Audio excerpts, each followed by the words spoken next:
Are we live, Yam? It feels like we're live earlier than usual. What's going Man, on? let's go. Anthropic Let's made us. go. Oh, Anthropic made yeah. us go live 8 minutes before the official show start because we got some breaking news. Uh, and Hell of a breaking news.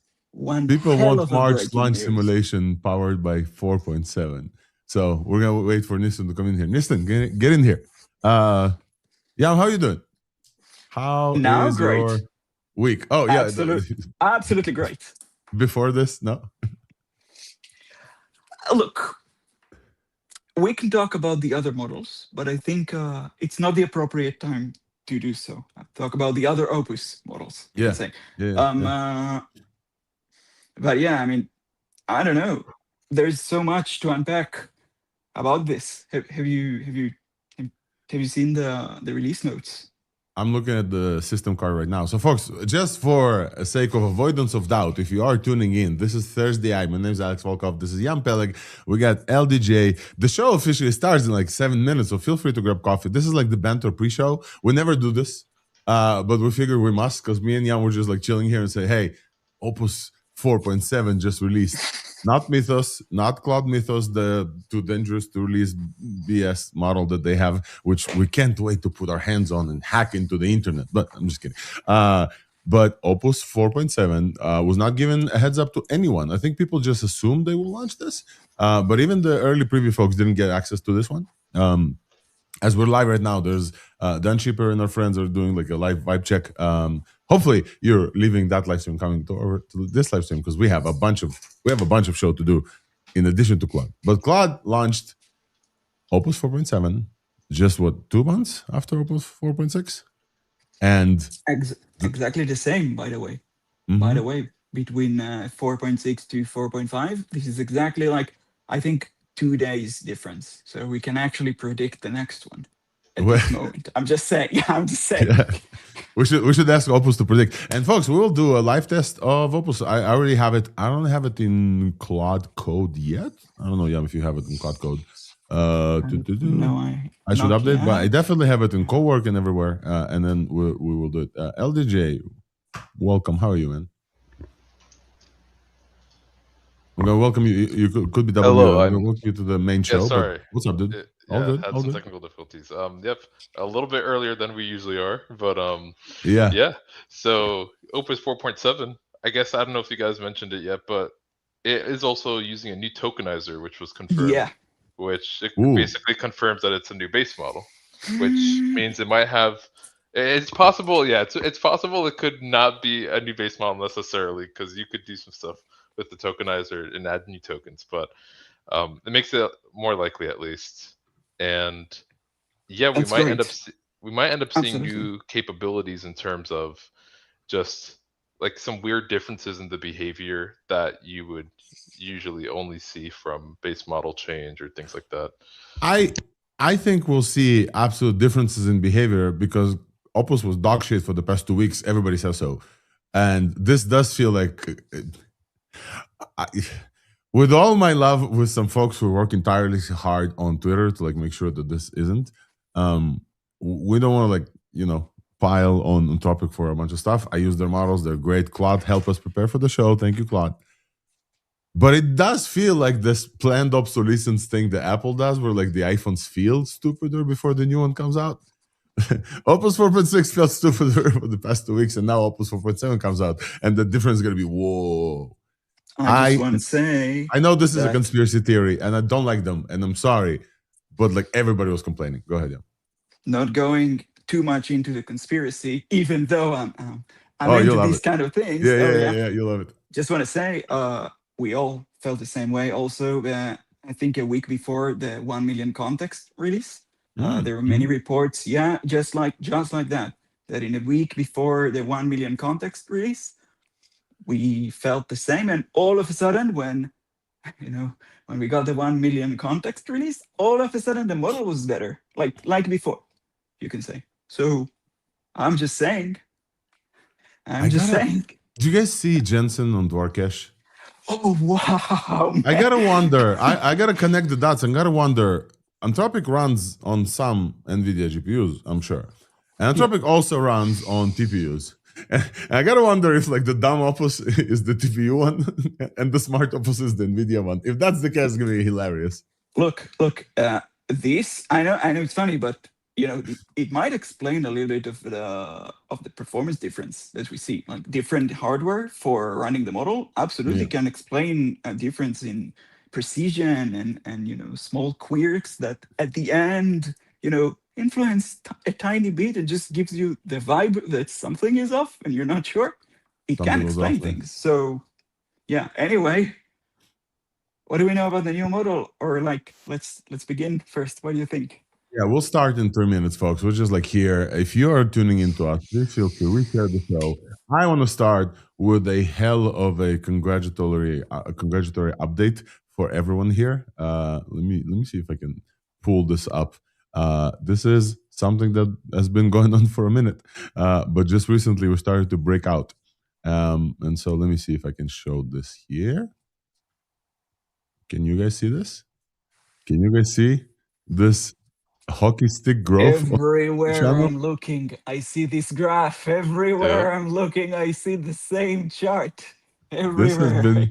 This is for folks who are just listening, we just passed 16,500 subscribers on YouTube. This is one of you folks. You're just tuning in live right now. It's been incredible to see. Thank you all for joining, guys. Thank you all for subscribing. Thank you all. And especially you, Alex. We know you've been grinding behind the scenes, trying to get the socials up. So, yeah, it's paying off. Yeah, I'm hoping that it does, folks. This is the hockey stick growth is what we want. So thank you so much for tuning in with us every week as we're here to cover every piece of news that happens. And we have been doing this for 3 years. And for the longest time, YouTube wasn't even a thing. And then we had like 1,000 subscribers. Now we're moving. I love that. And so thank you for everybody who joins from YouTube. But also, please repost, hit a like, and do a comment. Like, we love this. And we have folks who always tune in on YouTube. What's up, Milos? Always. We have Patrick. Yeah, it's great to have you guys here. And we're going to add Wolfram to the show as we start in 1 more minute, folks. 1 more minute, the official show start of Thursday Eye. Wolfram, were you too busy or did you see the Opus just launched? You're muted. Let's get those technical issues out the way before we start the show, and then we're going to have a great show. Last week's show was crazy. Yeah. Wow. Last week's show, folks, if you're tuning in now and you like haven't tuned in before, I dare say, in terms of managing a live show, last week was the top of everything that I've ever done in my career. We had 5 guests live from a location. We had 3 folks like remote. Yam, Nistan, and LDJ was there. We did a tight 2-hour show because of the location restrictions. So we had to finish on time, and we did, which is incredible. And for the first time, when I cut this thing to an actual episode, I didn't have anything to cut. Like the show was 2 hours and 1 minute, and the episode was 1 minute to 1 hour 59 minutes. It was incredible. All right, Wolfram is going to join us. I think it's time. For the official kickoff. Let's go. And let's start this thing.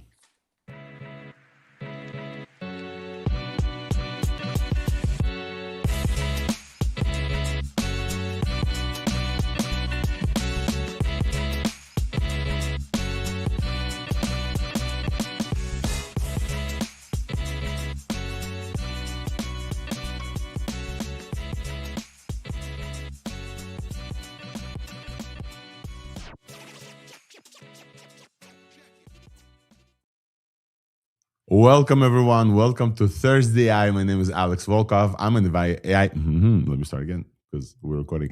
Welcome, everyone, to Thursday Eye for April 16. My name is Alex Volkov. I'm an AI evangelist with weights and biases from CoreWeave, which we're going to tell you all about in the show today as well. And what a show we have for you. We have our 4 co-hosts here, Jan Peleg, Wolfram Ravenwolf, and LDJ. We're going to have more joining us as we have breaking news. And I never do this, but I think for the sake of this show, this is absolutely worth it. We have breaking news from the jump. Let's go. AI breaking news coming at you only on Thursday Eye.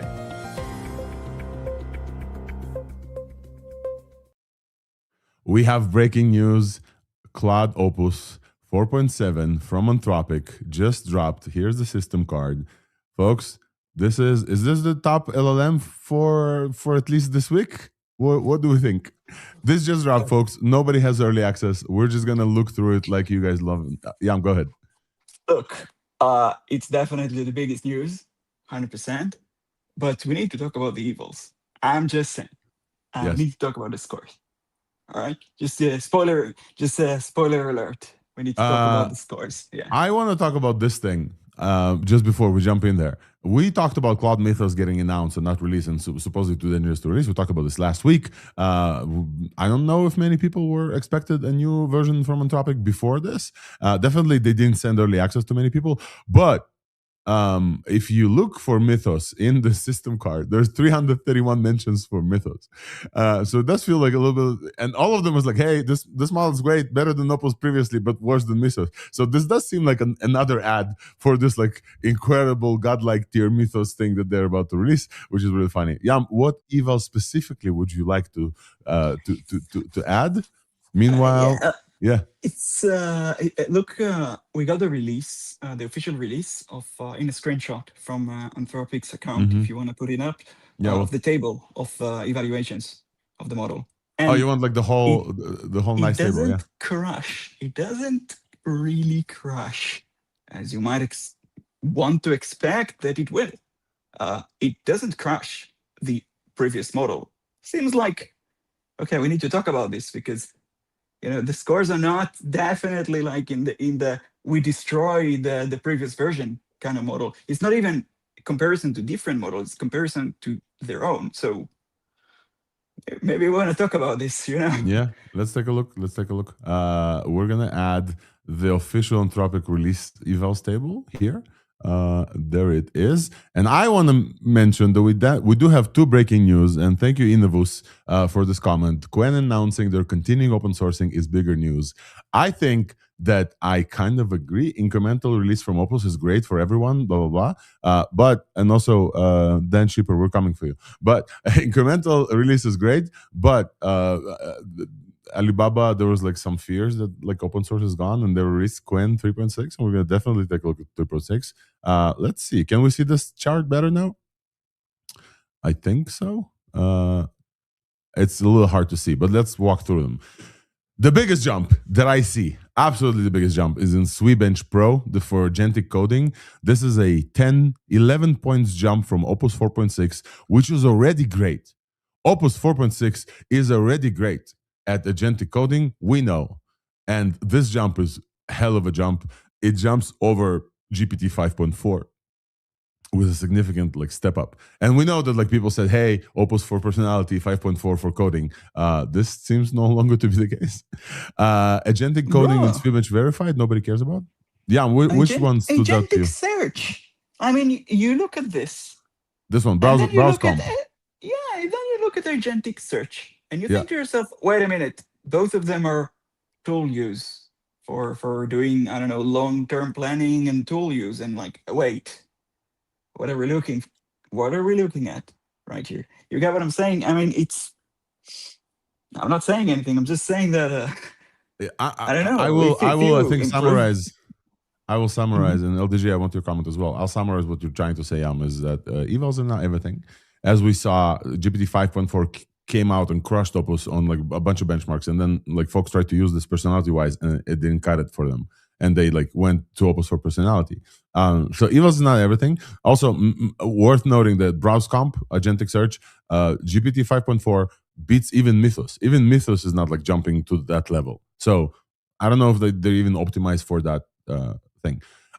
Finance agent, this is the first one. Nobody even like Mythos didn't even test this. Finance agent, 64% on finance agent. I think the highlight for me, they don't have it here. I'm going to switch to the system card.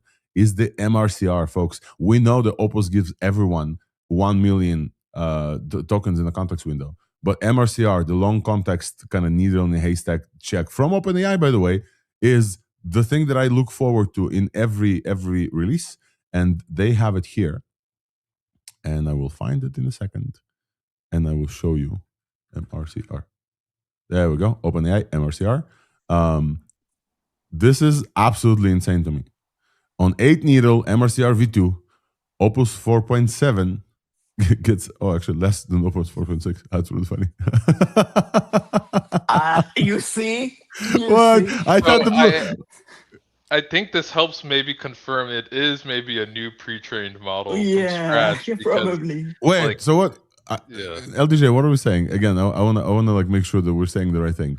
On MRCR, long context, I was sure when I looked at this super quickly before the show that this was 7 and like the smaller one was 6. No, folks, Opus 4.7 Max is getting 32% on MRCR V2, which is the 8 needle 1 million context window tests, and Opus 4.6 gets 78%. This means, yeah, go ahead, LDJ. Yeah, I mean, I feel like this kind of goes to what I was saying earlier of like, if this is a new pre-trained model, we might expect to see some wonky things, like very different from the last model of different strengths and weaknesses. And I think that's what we're seeing here. Like in MRCR, it's performing much worse. But I expect in some other areas, maybe even in some other areas that are not exactly clear in benchmarks, it might be much better in dramatic ways to 4.6. But yeah, I think it does probably need more polishing with this base model, and this is just their first version out with it. Yeah. What other evals? Wolfram, I want to look at a terminal bench with you because I know you're our terminal bench guy. Do you see the results I here? already checked it out, yeah. And I get better results with the previous Opus 4.6 in terminal bench when I ran my own eval. So I use 1 hour per test, so there's a difference there. Sometimes they have different settings for this. So yeah, it's hard to compare. So at least they used 5 attempts for each one of the tasks as well. Yeah, that's nice. Terminal bench is sensitive to inference latency. Fixed wall clock timeouts mean slower decoding endpoint completes, blah, blah, blah. Our report score uses the production API endpoint. Yeah.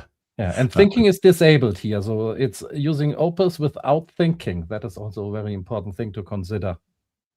That's true. That's true. And when you test it on Wolfbench, you use thinking, right? I used the default values and I used the max thinking for comparison, which actually degraded the score. And the default is high. If you do not set a thinking level, it's usually high, as they explain on their effort page. This is very interesting. They have a new reasoning effort called extra high. So now there's low, medium, high, extra high, and max. And max shows kind of a very similar thing to what Wolfram we talked about last time. The too much thinking can actually degrade some score. So on Humanities Last Exam, max like lowers the score. It thinks too much. But this new extra high gets the higher score on Humanities Last Exam. We're about to exhaust the Humanities Last Exam. It's the funniest eval name that we know on the show for the longest time. Time for Humanities Last Exam. This time for real. This time for real. Yeah, copy off. Untitled. Yeah, Humanity Last Exam V4 kind of way. What I want to say is, we're all kind of cooked already at this point. Like everyone looking at the evals, who has the biggest number and so on. You know that if you do a good job and train a really good model, and I don't know, you don't benchmax to the end, people like us are going to look at the evals and say, nah, this model is not good. But probably the model is really good and you just can't measure it on the evals. I just want to say for everyone who's watching, yeah, look, we're looking at the evals because this is what we have to compare, but don't get what we're saying wrong. It's probably a really good model. Yeah. Regardless of the tiny numbers that might be lower or not as high as we wanted them to be. It's probably a really good model, and you can't just measure it. I think evals just gives us something to kind of anchor on. But I absolutely agree with you. We need to run this model a little bit in Hermeses and OpenClaws and in Cloud Codes and etc. and just like play with this. I think they're highlighting the multi. You need to look at the model and the harness, not just the model in a vacuum or with a default benchmark setup, but how does it actually perform when you use it with your agent? Yep. I think they're talking about multimodality is significantly improved. Office QA and Office QA Pro have great jumps here. Look at this, 57 to 80%. Finance Agent, which is new. I don't think we've talked about Finance Agent. I don't remember. We should go take a look. RKGI 192%, we're looking forward to RKGI being fully saturated, and it's not here. It's really funny. It is by Mythos. Mythos just like crushes RKGI. We got the new one. We got the new one. We got scores of the new one. No, it that's doesn't look bold like. if we do. Oh No, no, we don't. Okay, okay. Doesn't Forgot. seem like We they have forgot. run this. Yeah, we forgot. What is also interesting? Like, we should try out this model. Yeah, folks wanted us to try this model with the Mars thing. LDJ, go ahead while I pull up Niston's Mars thing. Where is this, by the way? So higher up on the system card, there's also the screen spot benchmarks, where that helps test the ability for it to be able to accurately tell what part of the screen does it need to click on when it's doing things like computer use. And I saw some pretty big jumps there compared to Opus 4.6 when we were scrolling past it. I think I saw roughly 10% jumps, maybe 15% on one of them.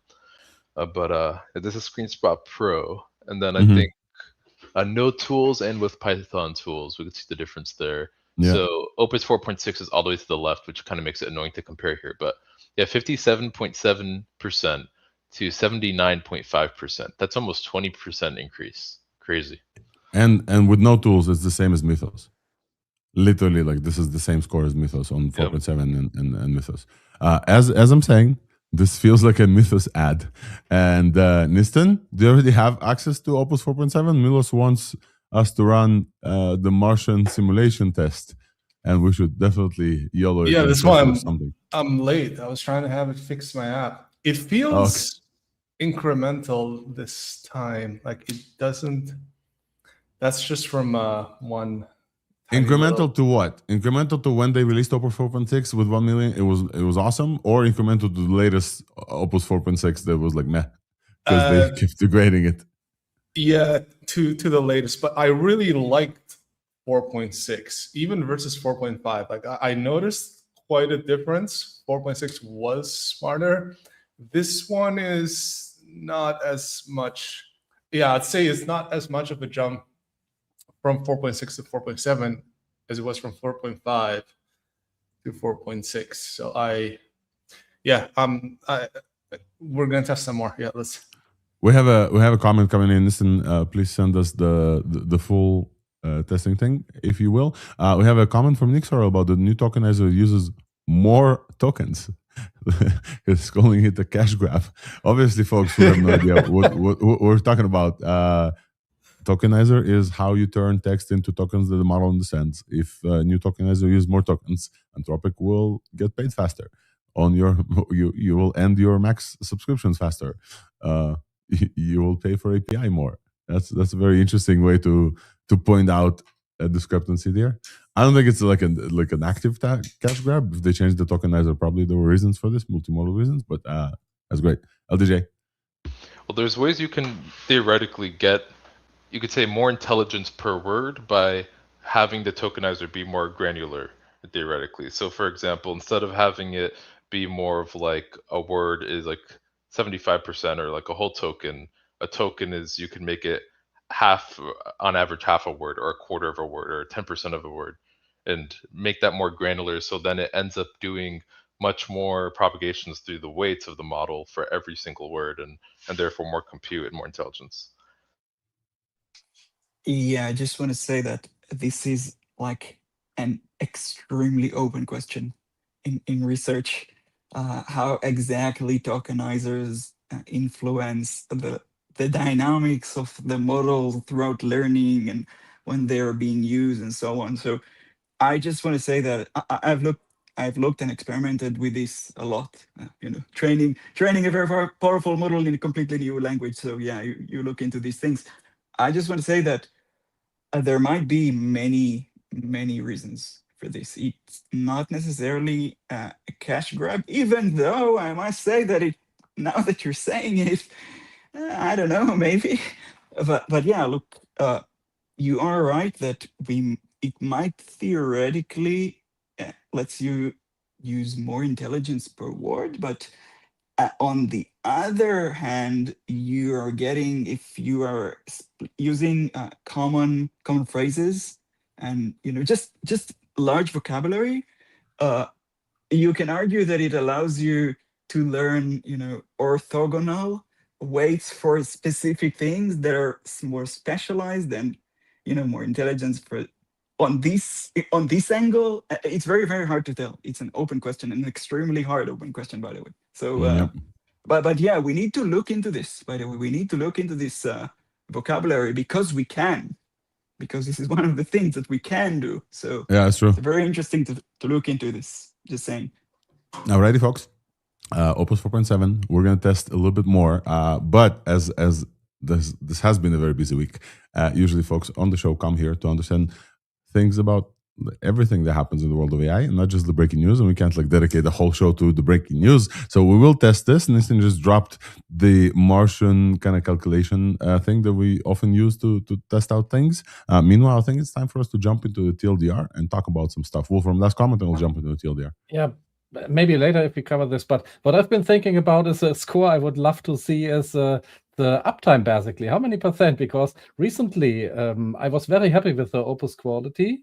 Sometimes it degrades, but in general I was very happy. But it has been a lot of times where it was not available and it wasn't working at all. So instead of seeing another model with 5% more benchmark scores, I would rather see a more stable version and more affordable version, like maybe stuff we can use with our agents or an agent from them. Basically, the intelligence increasing is great, but I would rather have the intelligence we have here more affordable and more usable and more available, actually. Yeah.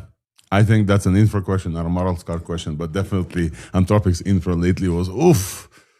All right, folks. I think it's time for TLDR for folks who have no idea what I'm talking about and are new to the show. TLDR is where we just run through every piece of news that we deem interesting as in our attempt to cover everything that happens in the world of AI. Obviously, it's impossible, but I think we're doing a great job. And so we've met some of you during AI Engineer. People said they love the TLDR section and asked for us to run through it even slower. Some people asked for quicker, but we're going to do everything that we know that happened in the world of AI up until this point.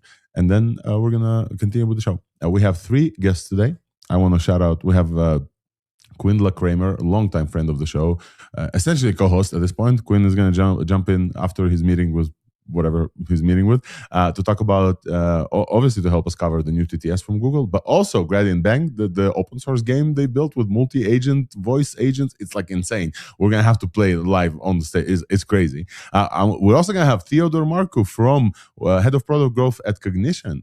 Cognition joined Devin and Windsurf, and we're going to have Theodore talk to us about this and tell us what's up, and maybe also give us a heads up about Opus's performance within Windsurf, because I think they're using it now. And also our own Trevor Mans from Marimo, which is part of CoreWeave Weights and Biases, is going to join us about Marimo Pair, which is a great way to use Marimo. And we're going to chat with Trevor about that. So we have 3 great guests in addition to the shit ton of news that we need to cover. So let's go, TLDR.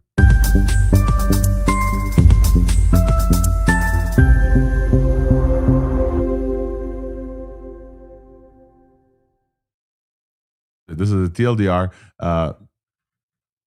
for April 16. Let me just pull this up here so that you guys will also see what I'm talking about. And I think we'll start with who we are. Your host is Alex Volkov, AI evangelist with Weights and Biases CoreWeave. I'm wearing the CoreWeave hoodie here because we're going to mention some CoreWeave news as well.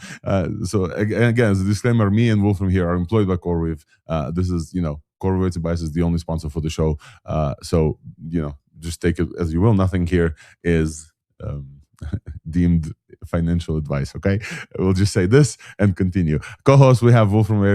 Wolfram is here, Jan Peleg is here, Nistin's here, and LDJ is here as well. Ryan Carson is still in Japan. Hey, Ryan, if you're listening to us, you are welcome to come back at any point you so choose wish. Today, guests, I told you about Quindla Kramer, Theodore Marcu, and Trevor Mans from Weights and Biases Marimo.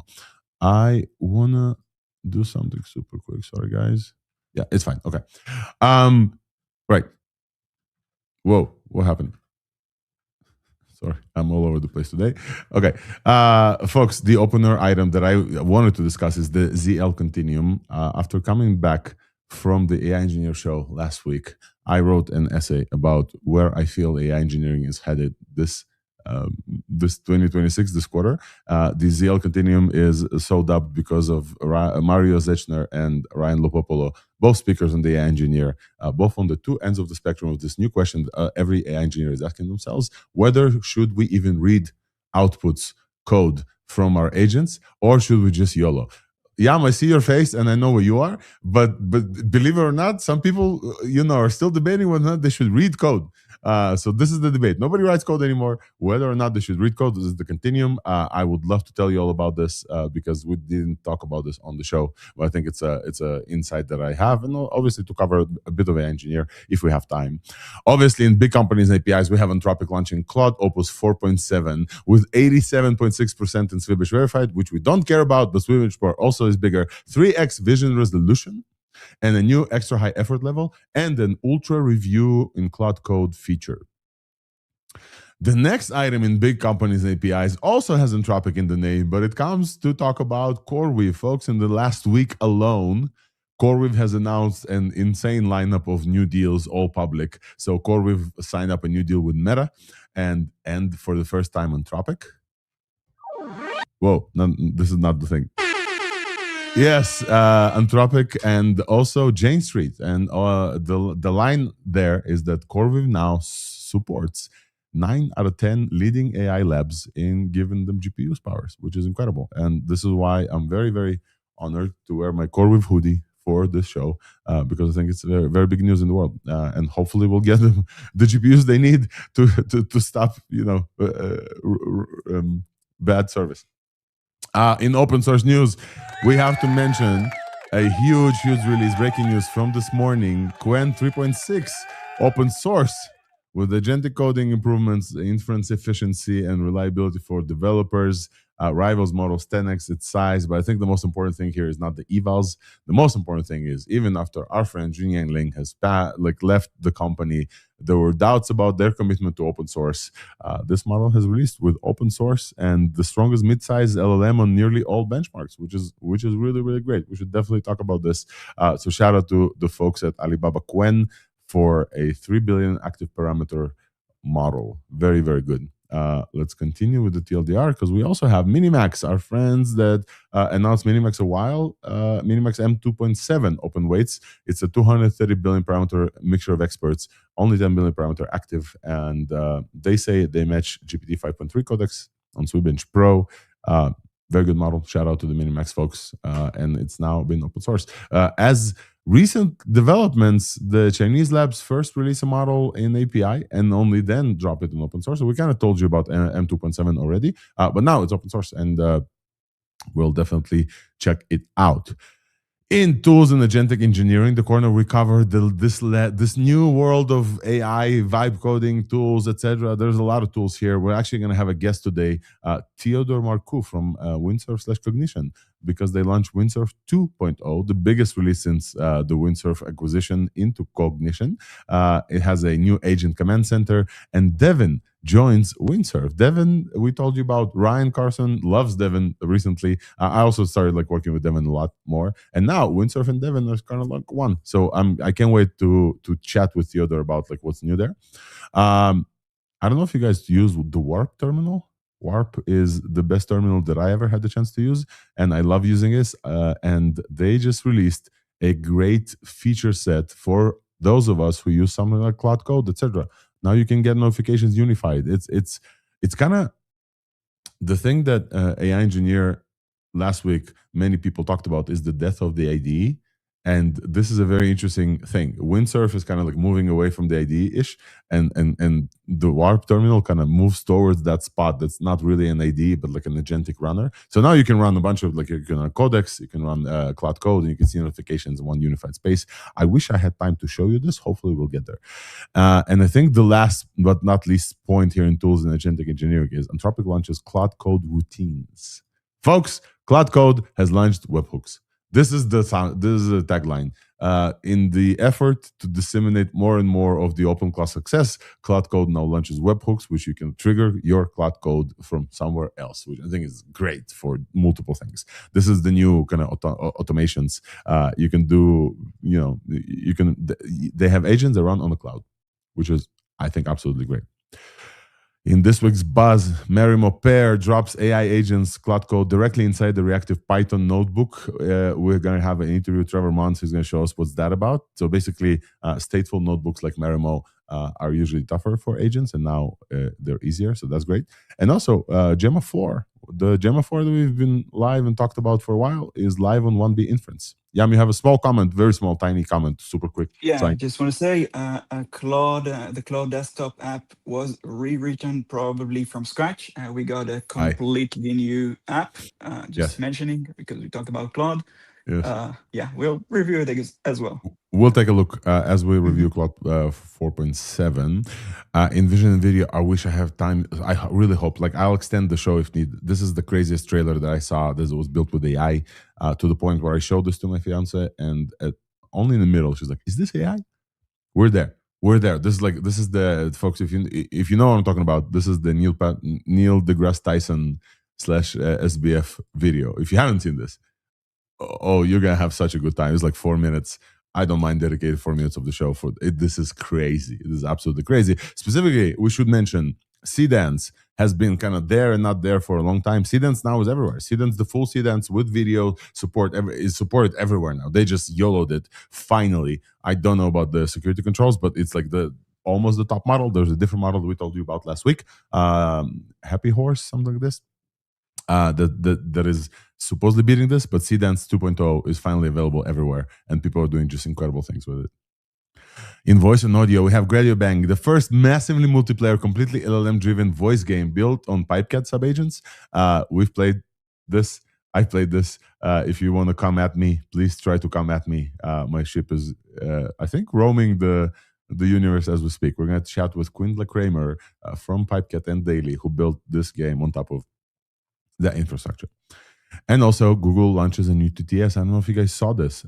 Gemini 3.5 Flash TTS. So we told you about a similar thing released from Google previously, which was the Live, right? So you can talk to Gemini. This is not it. This is the TTS. This is like text-to-speech from Google. I don't believe it uses voice cloning. I would love for you guys to double check me on this.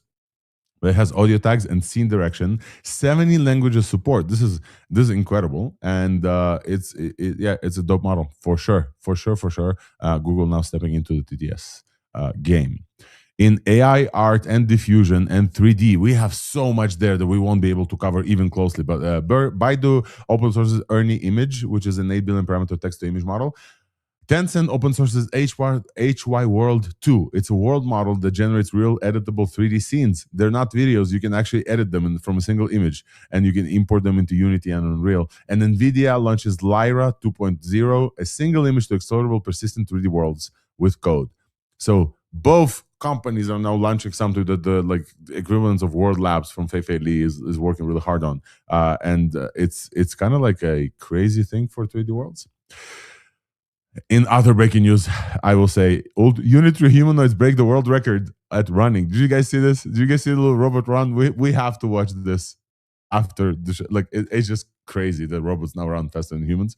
And also, the most important news of all Allbirds, the shoe company, pivoted to AI after losing 99% of its value, rebranded to New Bird AI, and now soaring 600 to 800% after announcement they're moving towards GPUs. A shoe company moving into a GPU company is definitely not the news that you guys expected on April 2026, but hey, here we are. Everybody wants to sell the digital gold. Folks, this has been the TLDR.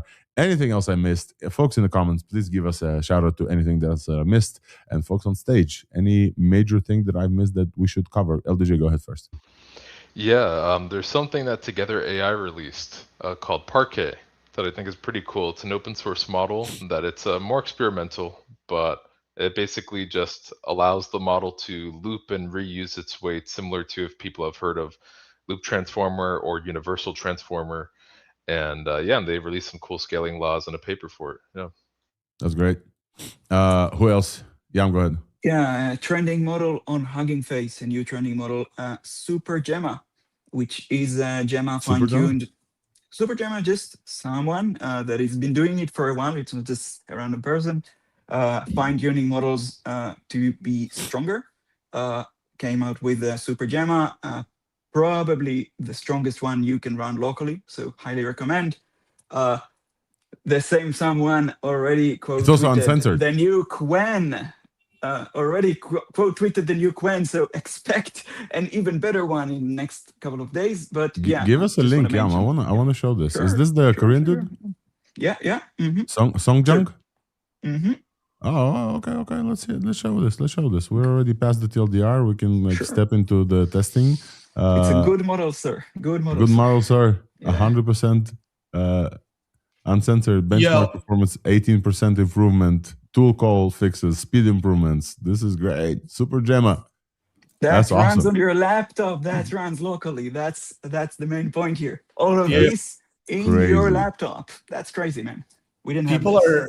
people are going ham over this. Also, OX0 pruned the expert weights of the MOE Gemma and turned it into a 21B, and it ended up on top on terminal bench Bro. with the Q4 by pruning it and training it. So yeah, it's been there are just so many of these now. It's great. It's like we're back to 2 years ago. We're back at fine tuning. Let's go. I love this. Open Yeah, source. people are open source is so merging- back. Open source. I think I have to plug in here. I was supposed to save this to the this week's buzz. We are now hosting Gemma on Weights and Biases CW powered infant service. If you go to the main announcement on our socials, you'll see a code there. I think it's like Gem Drop, if I'm not mistaken. The code is, if you reply with Gem Drop, we'll give you like $20 inference credits. But also a reminder, many people don't know this, we support LoRa inferencing. So if you find Gemma LoRa's, you can inference on, like you can provide the LoRa link and you can inference LoRa fine-tuned Gemmas on our inference service super fast because we're CoreWeave. Let's go. So I didn't know that. That's cool. This Really? is what we're here for. We're here to teach each other, man. Yes, you can. This was built in accordance with the Open Pipe folks, which also is part of the team now. And you can do RL training on WB service RL, but also you can bring your own LoRa's just by giving it the link. And we talked about this on the show a while ago. I can definitely add this to the show notes. I think this is the longest TLDR that we had in the history of TLDRs, and it's now 9 a.m. 04 Pacific, folks. Nistan, how is your test of Opus looking? Let's talk about Opus. Dude, by far the best. I can just share my screen. You can share yours, and I will say I took your prompt and I just shoved it into Cursor, and Cursor is ready as well. So we'll show yours and then we'll show mine. Okay, let's show yours, folks. Right. For folks who have no idea what we're talking about, there is a Martian simulation game calculation thing that we've been running for a while. It's a very difficult thing for models to do, and we've been comparing those. People have asked us. Nistan, I don't know if you saw this. Like we had comments. That's pretty cool, by the way. Waiting Thank for you. this. Yeah. So it's. Whoa! I added a second prompt, guys. It's a realistic. Whoa, Bro. let's go. Built the mountain, but here is the stuff that really impresses me is things like when I adjust the weight and the payload mass, it calculates the total energy needed to launch the train, and then I can set the acceleration limit and stuff, and then it will make a shorter track, and the track digs through the mountain and then comes on top of the mountain. So it's actually modeled the mountain correctly too. I've never seen this level of Well, Yeah, Can you this show was us? one shot. Show us. We must see this. Come on. So yeah, it's doing a second shot now. Now it did not add, for example, stuff like, let's just see if we can reset the whole thing. This is how it starts. It starts like this, and then in first-person view. wow. yeah, it starts in first-person view, but it calculates the total energy, which before I would have to ask it, and then so again, it wasn't perfect, but this is the one shot. Like this is the one shot example. Does it show a little animation in the front where it initiates and does a beautiful thing? Can you switch back to code mode and back to the HTML window? Yeah, unfortunately, it did not add the camera controls, but it has. it accelerated to 2G right away, and then it thinks about it like how much is the weight of this payload mass that you're accelerating, and it calculates directly the amount of energy and stuff and the acceleration limit, and I set it up to 4G. So now it just fully went That's for super it. cool. I I haven't seen mine. You want to see if mine is nearly at this level? I run this in Cursor with max thinking. By the way, mine was one shot. Okay, so that's just the one shot example. Same. And the prompt. I haven't clicked anything. I just like sent your thing in Cursor Agents, the new Cursor Agents, and here it is. I don't know if you guys can see. So, but what I do like, as Alex is showing that, is that I did notice what they said in the later stages. It thinks more, and it found an issue, and I saw much longer thinking around that problem in the end. So I really like that. Yeah, that's cool. Yeah, that's just like launch. adaptive. You don't need to take care of it. All right, Really let's do launch. This is the thing that it built for me. It has it built it like it added like lighting and stuff. Yeah, too? there's reflections and lighting. And Okay, and it looks like a mountain. we have camera cloud modes. code? 1, 2, 3, 4. Whoa. Wow, Whoa, it nice. made it look like Look, the it's actual going. planet too. Maybe they're starting to train. Oh my god, you could kind of see there's a You little see it? wisp Yeah, you can see it. Look. and Let me a zoom in. tiny bit of the Martian atmosphere as well. Wow, man, that's beautiful. Yeah, That this is is visually this is the best. This is the best one now. Wow. Okay, so we and got you can, cloud code. We got cloud code. Maybe we can try it. It's the official harness. Maybe yeah, it's we gonna be got the cloud code. best. Yeah, I actually didn't get it in cloud code yet. Yeah, But you can see it kind of start, Nistan. You can see it kind of start away from the like mountain and then goes. Wow. And the camera tracks it. Yeah. I love this. This is next level for visuals. Also, I'm noticing that it uses different styling now. So they've updated the stylings because before it kind of used to all be the same. I think they've done some work to make just more varied visual styling rather than before when it was all like the same. the same There's 4 purple. camera Everything modes was and purple. reflections. This is incredible. It looks nothing like yours looks because I don't have like first person mode, so it's definitely variability in there. Oh yeah, but this a lot. Yeah, this a is lot. the cursor harness, and dare I say that this is like the best Mars that we've seen so far. Like it invested in the Mars like texture, and escape achieved. Let's go. Oh, nice. Notifications. Nice. All right, folks. This is our like a quick test of the capabilities. Obviously, there's a bunch more to do. I will stop sharing here. I just I'll send want another to prompt. point something out important. Wolfram said that he got worse results on a different task. Wolfram test you have goes. anything to You comment? mean with on what is thinking? If you go to max thinking, do you mean that? No, just when before we started the TLDR, we talked about the Opus. Did you try this? Did you try that? And you just, I think, correct me if I'm wrong. You mentioned wasn't that you as impressed in the tests I was just doing for my phone. I thought it was only a little bit better, but then I just tried now for it to actually make a visual app. I'm just, whoa, okay, yeah, this is a lot better. But yeah. All right, what are we building, folks? I want to hear from the audience as well. If you're testing this out, tell us about your test as well. Would love to hear. I think, listen, if you want to show anything else, I think otherwise we should ask it about the visual things. Okay, let's say they improve visual. I gave it a prompt to just add the solar system and the rest of the planets too, and to add like a Kerbal Space Program post-planetary interface. You can plan orbits.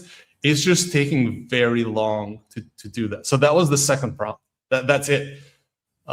Before 4.6 would actually like make mistakes often on the first prompt. So this is, I didn't notice. I didn't seem to be a lot smarter when I was just testing with random questions. But on the website, holy cow, they have put some work in this. And also Nathan Lambert said something very interesting. Because it's a new tokenizer, it means that, yes, this is a new base model to start off with. Yeah, that's interesting. Seriously interesting, because you can absolutely feel that 4.6 is kind of like 4.5. But if this is a new one, that's interesting. Seriously. Yeah, it has to be. If you change the tokenizer, you have to train it all completely from scratch. So Look, it doesn't have to be. I'm just saying Yeah, that yeah, it yeah, probably is. But yeah. likely, yeah. All right, folks. I think it's time for us to move on. Listen, I think you're still playing with this very exciting thing. I kicked off a task that I will shortly tell you about. It's finished. Okay, you guys gotta see this. I kicked off a task with Claude and just said, "Hey," took a screenshot of the interface that we have behind, and I just said, "Hey, rebuild this interface with SVG." So this is the StreamYard interface. This is the screenshot that of my thing, and this is it's building it live. What?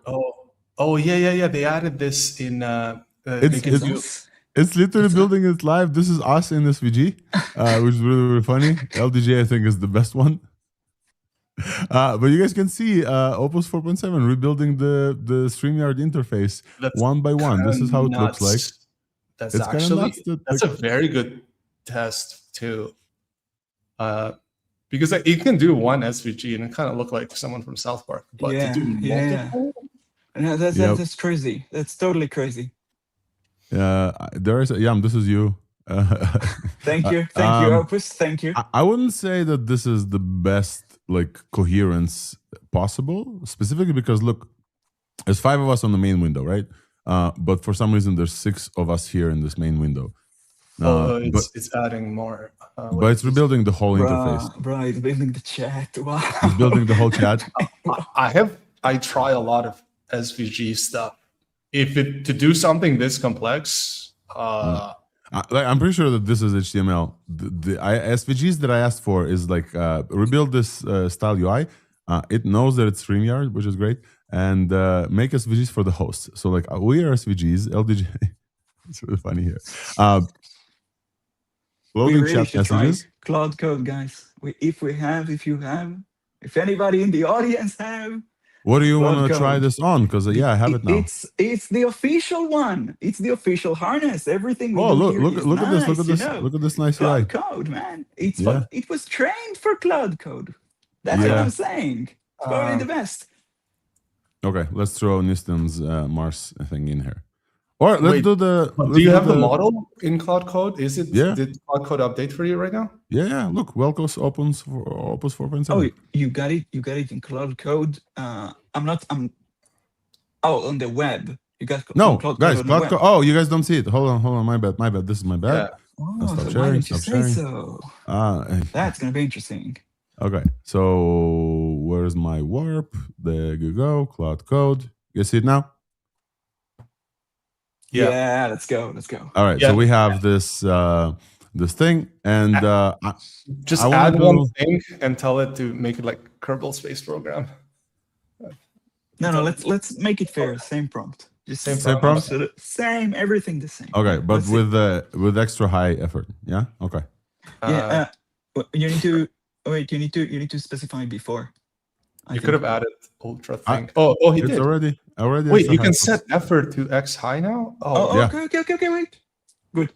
So this is running. We're gonna get a notification here in this beautiful new warp interface, so we can go through it. I don't know if we're gonna sit here and watch Cloud Code because that's it might take a while. And we have yes. While we are waiting, I took a look at the pricing, and Opus 4.7 has the same price than 4.6, so it costs exactly the same amount of money. It also replaces the Opus 4.6 in Cloud UI. The thing dropped, so Opus 4.6 is now other models, and 4.7 is the default one. Pricing is the same, but tokenizer is different, so likely pricing will be different as well.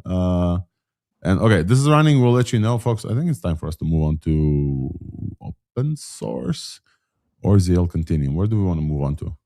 Let's look at the time. We have a run of show. I want to make sure that we're on time. I don't want to talk about. There's something new in the settings of Cloud.ai it has a daily included routine runs, and you have a limited amount. And if you go over that, you have to pay for the the extra usage interest. You mean in the usage panel? Yeah, in the usage panel and settings. Okay. You wanna show this? They did say that like they wanna rework the usage UI so people know more what they're using, and then routines is a new thing that we should probably cover now because we're not gonna go back to Claude. Routines is a new thing where you can trigger Claude code from remote and Claude agents in the cloud. Basically, it's a new thing. That's why usage is expensive there. I have not tried routines because I don't use GitHub. I use Codeberg, so that's the right, folks. Moving forward, we have to as the show is short and we're already almost an hour in. And we have a bunch of other friends joining us in like 30 minutes, so we're gonna run through some of the more important releases. Let's talk about Qwen. I think Qwen is on deck. Let's talk about Qwen. Let's see here. So we're generally gonna talk about open source. We have a transition, and then we're talking about Qwen.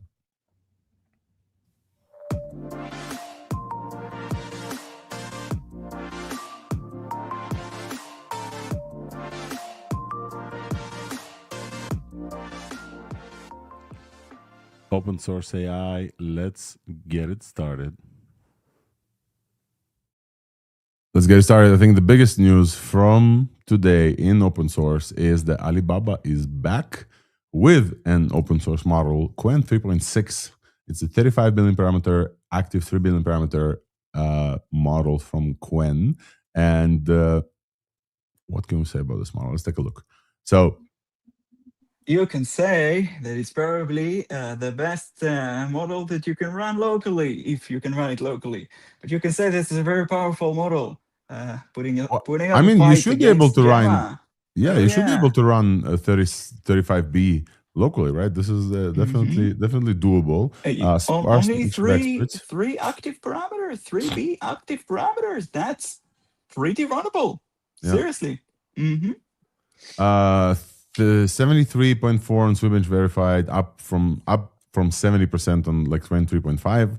51% on Terminal Bench. We haven't tested it independently yet, so we'll see if it's worth testing or worth putting up. But they're saying beating the much larger dense 3.5 and Gemma 4 at 42. So like 51% of Terminal Bench beating Gemma 4. The base Gemma 4, we just told you about some quantized and fine-tuned versions of Gemma 4 that beat this. Natively multimodal with thinking, non-thinking models. Great shout out to the Qwen team. Let's take a look at the actual blog post and see if they posted like a nice chart for us. This is a chart that they compare to the previous Qwen and to Gemma 4. And we are seeing that nobody highlighted the chart, so we have to like understand which one is stronger. I think it's the eval is a new thing. Okay, wait, what's that? This is a new. I haven't seen Claw eval yet. I think that this is a new thing that they started like testing on. Let's see, Claw eval, Qwen Claw Bench, an internal real user distribution Claw agent benchmark, open sourcing soon. Ooh, that's very cool. That's very cool. Qwen has an internal open Claw benchmark. That means a lot. Yeah, it means a lot, man. And on this benchmark, they have the high score on this model, on the small model. Obviously, the previous Qwen also has a high score, so 52, 52.6, but they beat everybody else. I haven't tested the Qwen models with OpenClaw, so I cannot attest myself. But yeah, this is a great release. Folks, this is a tiny model. LDJ, any comments on this? Wolfram, any comments on this from the open source folks? And comments in the crowd, in audience, please, as well. Some folks were really celebrating the fact that this is a new open source model from Qwen. Super exciting that they keep open sourcing. Wait, how much is it? This is 3B. I'm completely out of. No, it's like 35B total and about 3B active. Yeah. Oh, and it's a coder or an agent thing? I guess both. It's a general model with a Swibench Pro at 49%. Whoa, that's a lot. Yeah, for a tiny model for an MOE, it's a lot compared to Gemma. Gemma is at 13. This one is 49 at Swibench Pro. Yeah, that's Opus crazy. Yeah. It's 54. That's crazy. Yeah. Yeah. The previous Quen, the 27B is like the dense one is 51, but this runs with only 3 billion active parameters. So this is like a very, very, very good bump. Folks are enjoying this in the comments as well. So shout out to Alibaba for the open source. What is the license? Apache? Not Apache. License. I can see the license. Before we celebrate, go to Hugging Face. See license. We don't see it, Alex. We don't. Yeah. I'm trying to look myself, and Okay. I can't see it yet. License. May everyone forget. Oh, everyone Apache. forget to Let's compare. go. Oh yeah, let's go.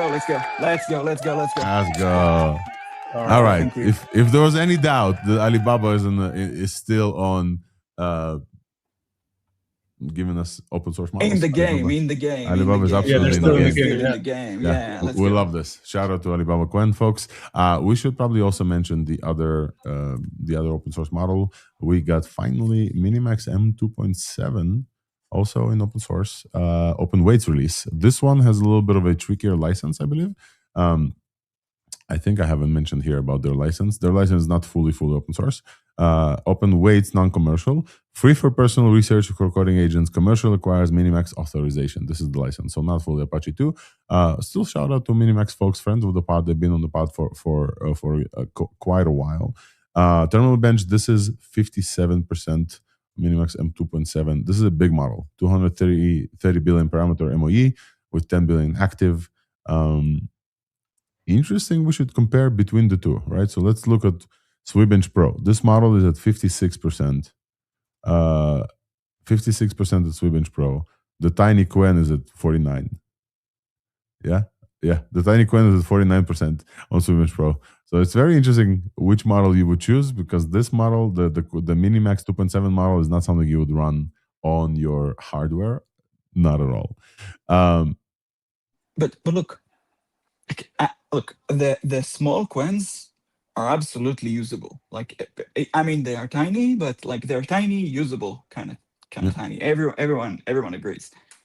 And if you're running not, Hermes agent, if you're running OpenClaw, if you're doing some stuff that are not like crazy, like difficult, they're completely free on your Mac. And I don't know if a 16 gig Mac Mini will run this, but a 32 or a Mac Studio or whatever, you can get fully offline.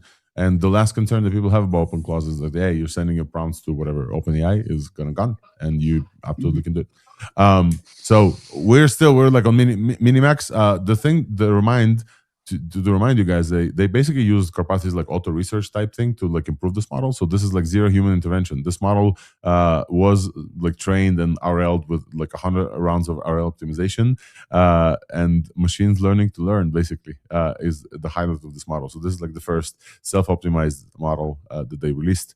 They're saying it's 4 times cheaper than denser open weight models at similar capability size. 56% of Sweetbench Pro. That's great. The model's self-evolution capability is the most unique feature. Internal version autonomously ran its own RL optimization loop for 100 rounds. So basically, this is the model we told you about before, that like it improves itself. I think that shout out to the team. Great release. Not the greatest license, but okay. Anything to add before we move to other things of importance? Cool. Interesting that it took a while to release. I'm just saying. If you're training a model you're about to release, why don't just release it? This has been a new thing. Maybe it was doubt. Maybe there were some doubts, considerations. But thank you for the release.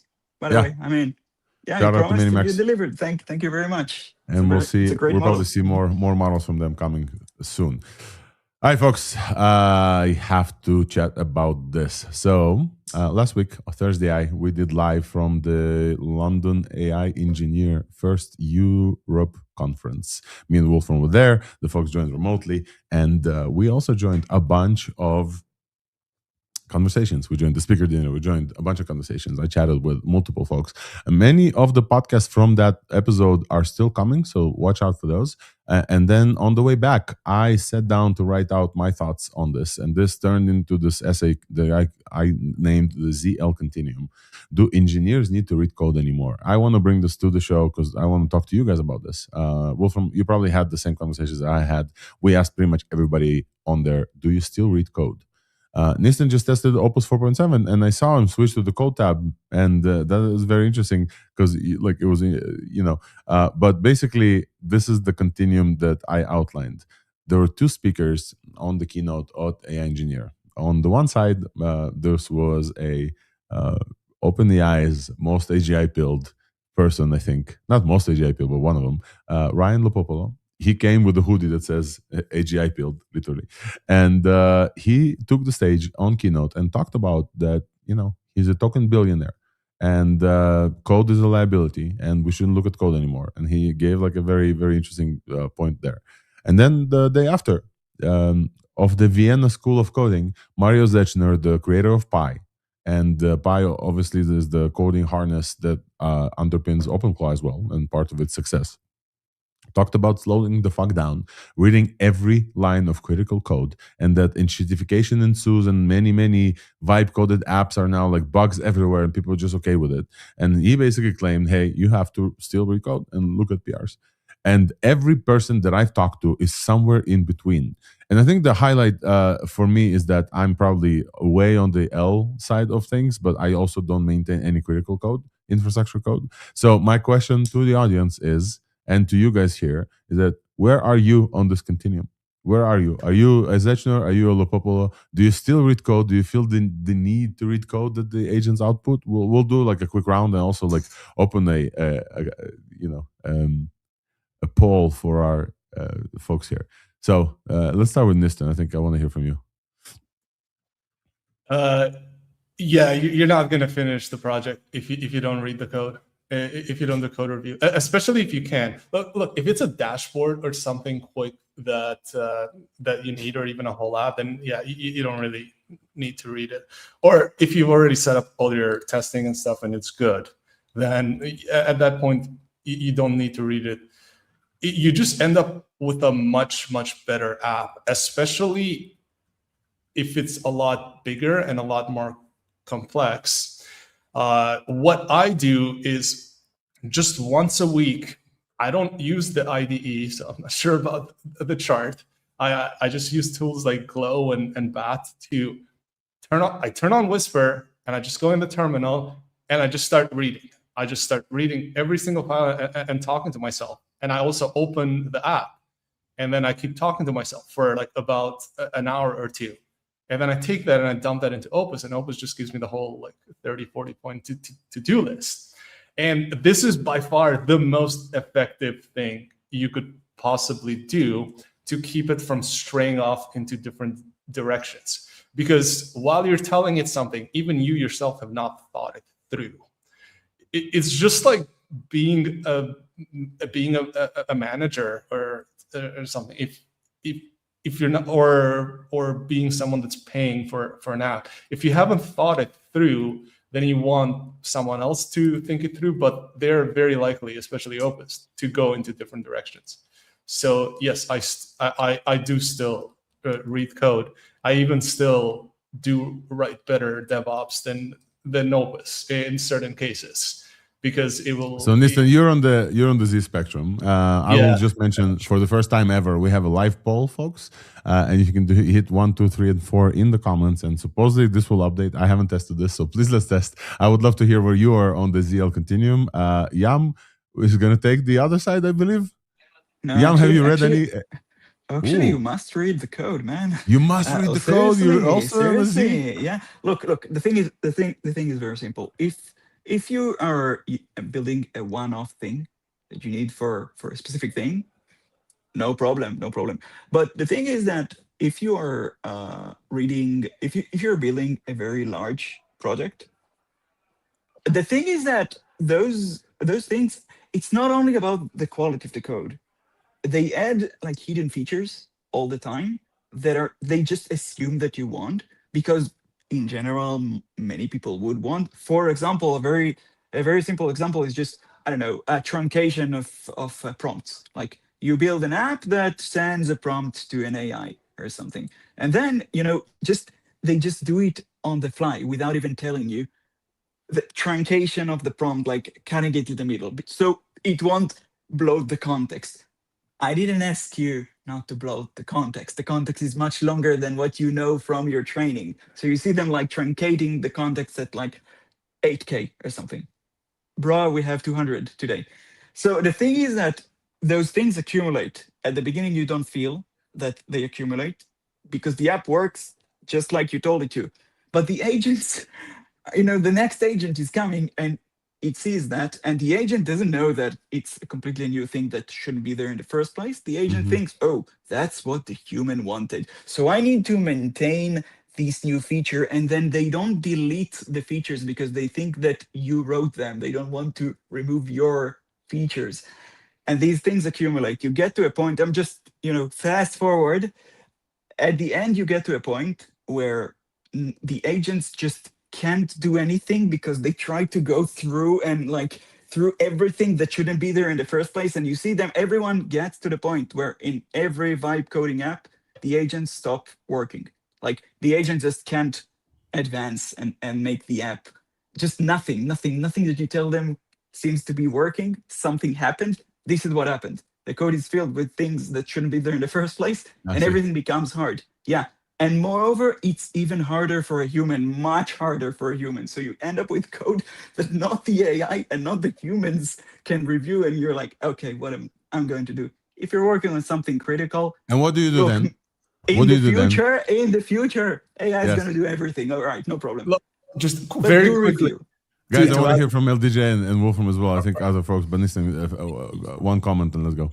You end up with much better tests when you read the code and you talk to Claude. You end up writing much better tests, and that is going to keep the app way tighter when you go further ahead.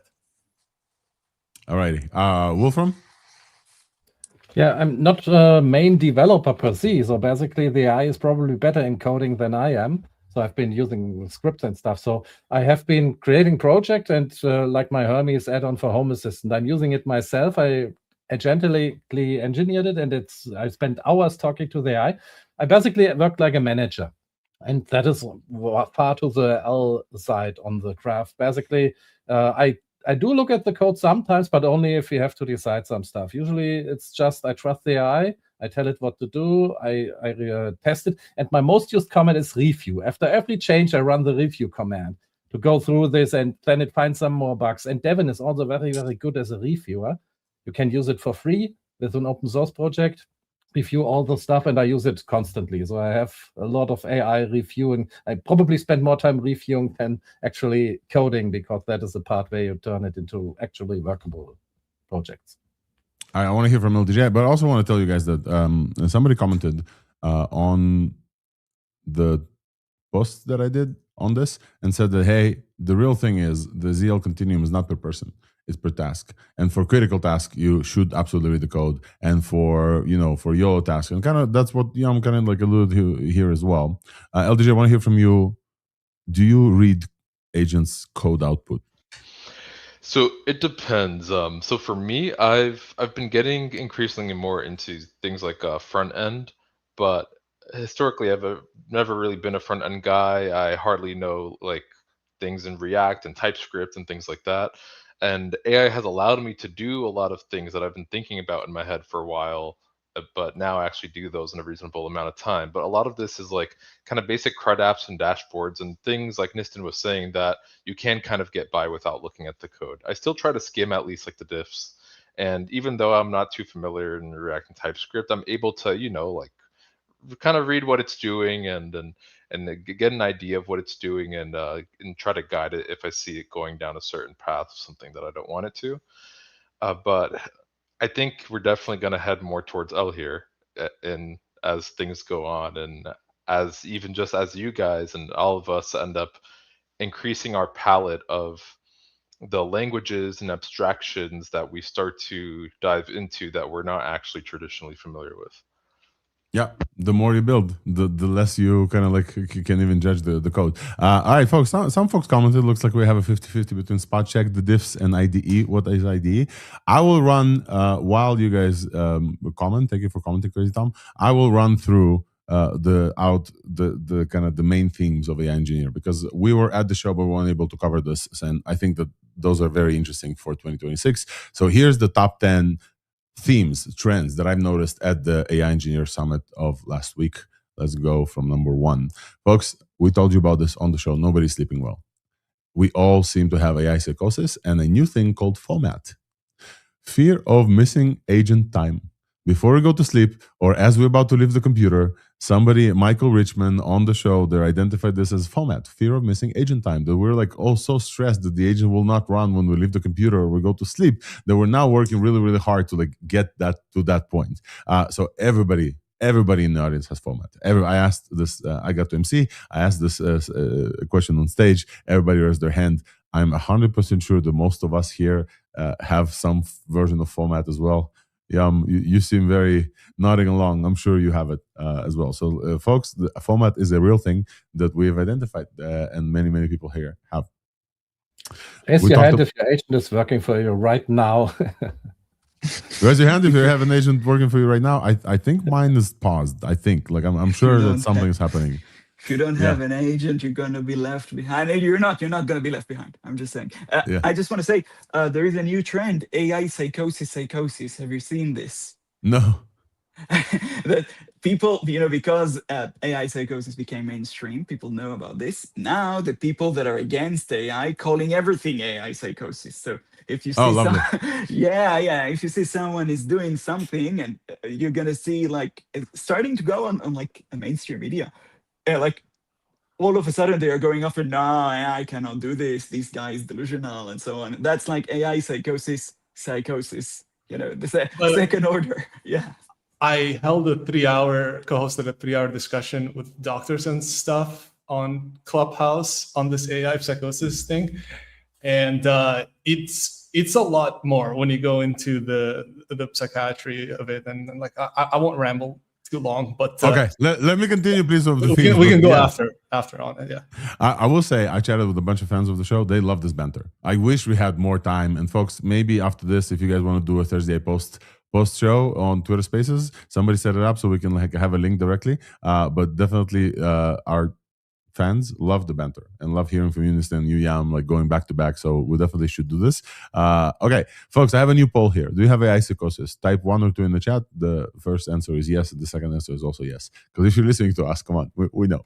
I'm back at number 2, the Lopopo Continuum. Lopopolo Continuum, as we talked about, on the one side, people are saying, hey, slow the fuck down. There's too many bugs. Read every line of critical code. On the other side, there's talking billionaires and saying code is a liability and we shouldn't even look at code. We shouldn't care. We should invest in harnesses and tests and evals and a bunch of other stuff.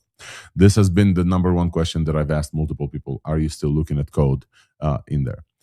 Number 3, everything is changing super fast. If you tune into Thursday, you know this. Like, you know this 100%. If everything is changing really fast, and IDEs are dying.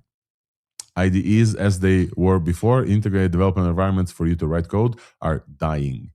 GitHub is seeing unprecedented growth, unprecedented traffic levels, 15x their biggest year, which was last year with 1 billion pull requests. GitHub is on track to see 15 billion pull requests this year, 15x of the previous year. So is Cloudflare, so is Vercel. Vercel is seeing 60% of their traffic attributed to agents.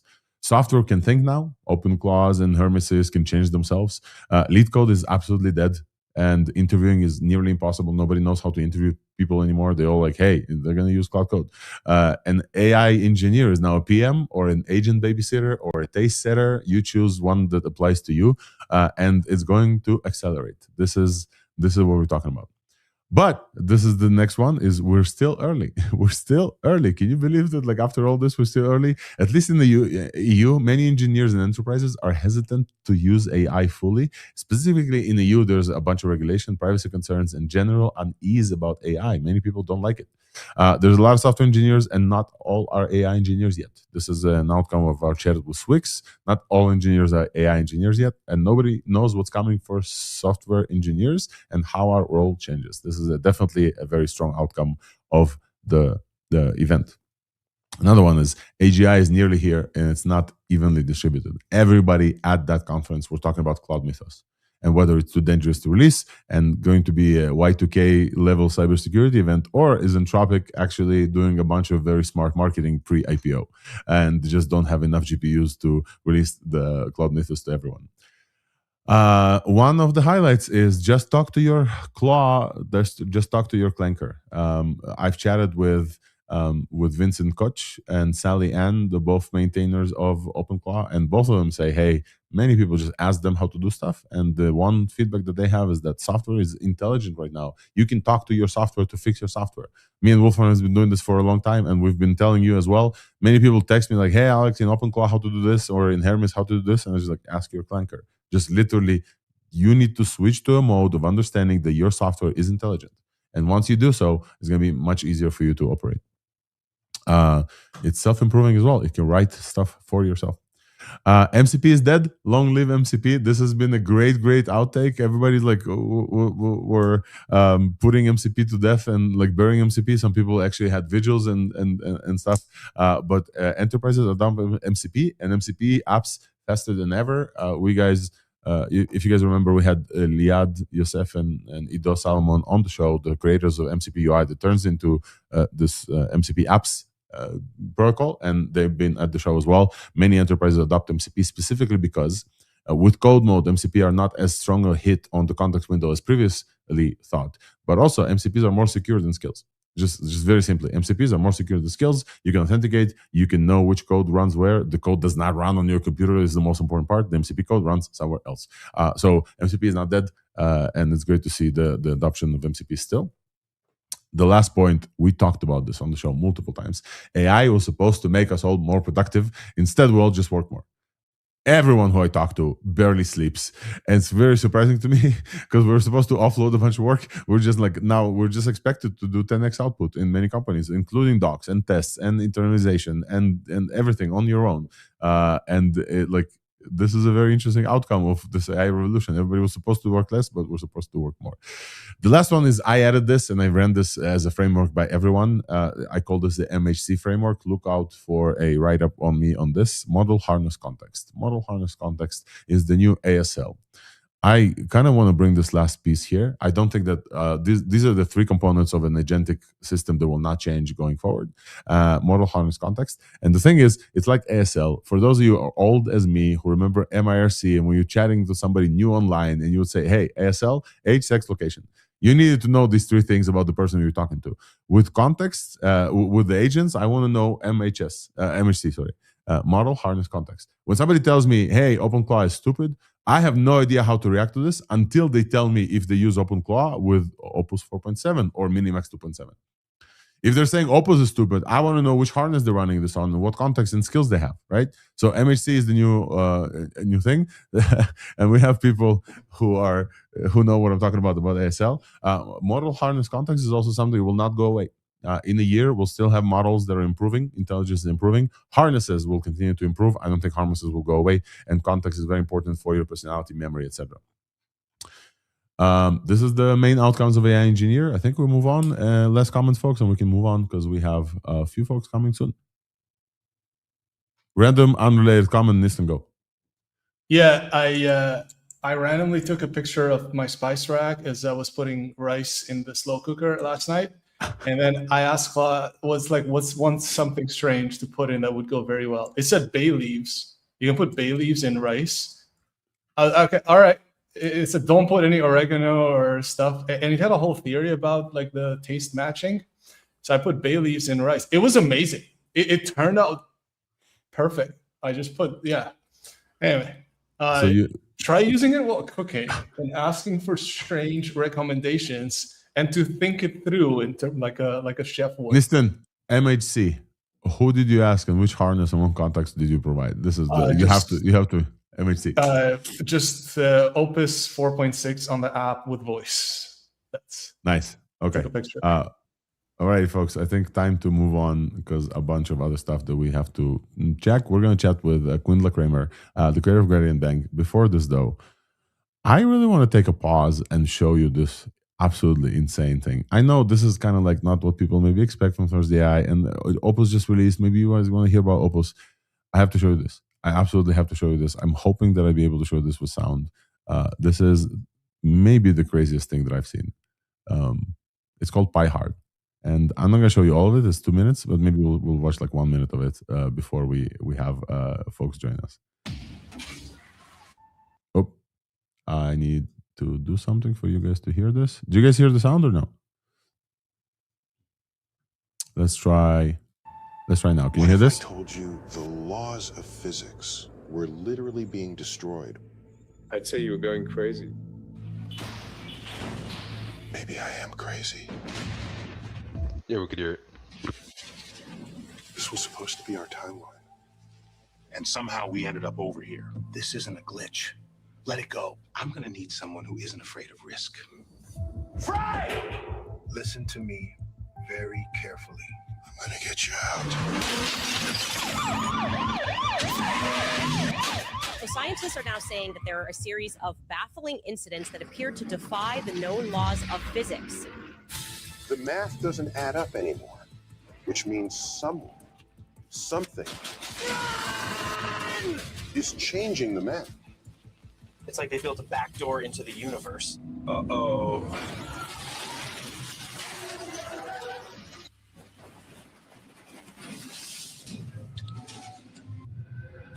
Hello, Neil. Time to divide everything by 0. Ha ha ha ha ha. Neil, we're gonna die! Let me think, motherfucker. Oh, shit. Stop them. They're getting away. To be honest, this whole theory sounds pretty out there. You really shouldn't have called me, Neil. You don't understand. He's collapsing the goddamn multiverse. I'm not going back, Neil! Send in the fucking drones. So it was all a big fat lie! I thought I told you to shut him down. Jensen? It's not what you think.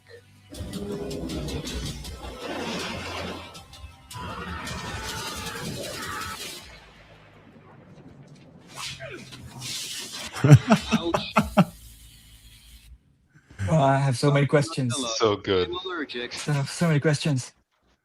I hope that you guys, first of all, appreciated how far we are in the world of AI video, because when I showed this to fiance, she's like, and she does AI video. Like we test all the clings and everything. At the middle, she's like, she doesn't know like Neil deGrasse Tyson probably. She's like, is this AI? In the middle of this, it's insane how far we've gotten. It's insane. We showed you video of barely moving pictures. We just, yeah, the number of the Nutella floating in space from the space station thing. There's like so many references. Like I'll add this to the show notes so you guys can look. Yeah, one last question. We have to move on to. That's the craziest video. Seriously. This is the craziest video. There's no competition. That's the craziest video I've seen. The thing is great. Seriously, I hope that that's what do we know about this? That's not one shot. Just to be clear. No. This is a whole like production thing that AI or Die added, and we'll add the links to the actual official thing. Folks, it's time for us to move on because has been an hour and something on the show, and now we have our first guest of today. We're gonna say hey to Trevor Mons from Marimo. Hey, Trevor, welcome to the show. Your first time here. Folks, a founding engineer at Marimo. Folks, I will do an interview with Trevor. I'll drop you back. Feel free to like ask questions, and then I'll pull you back. Okay. Righty. As we gonna take off here. From you, welcome to stay because you're part of the team, folks. This is this week's VOZ, where we tell you about everything that's related to weights and biases and core wave. Let's go.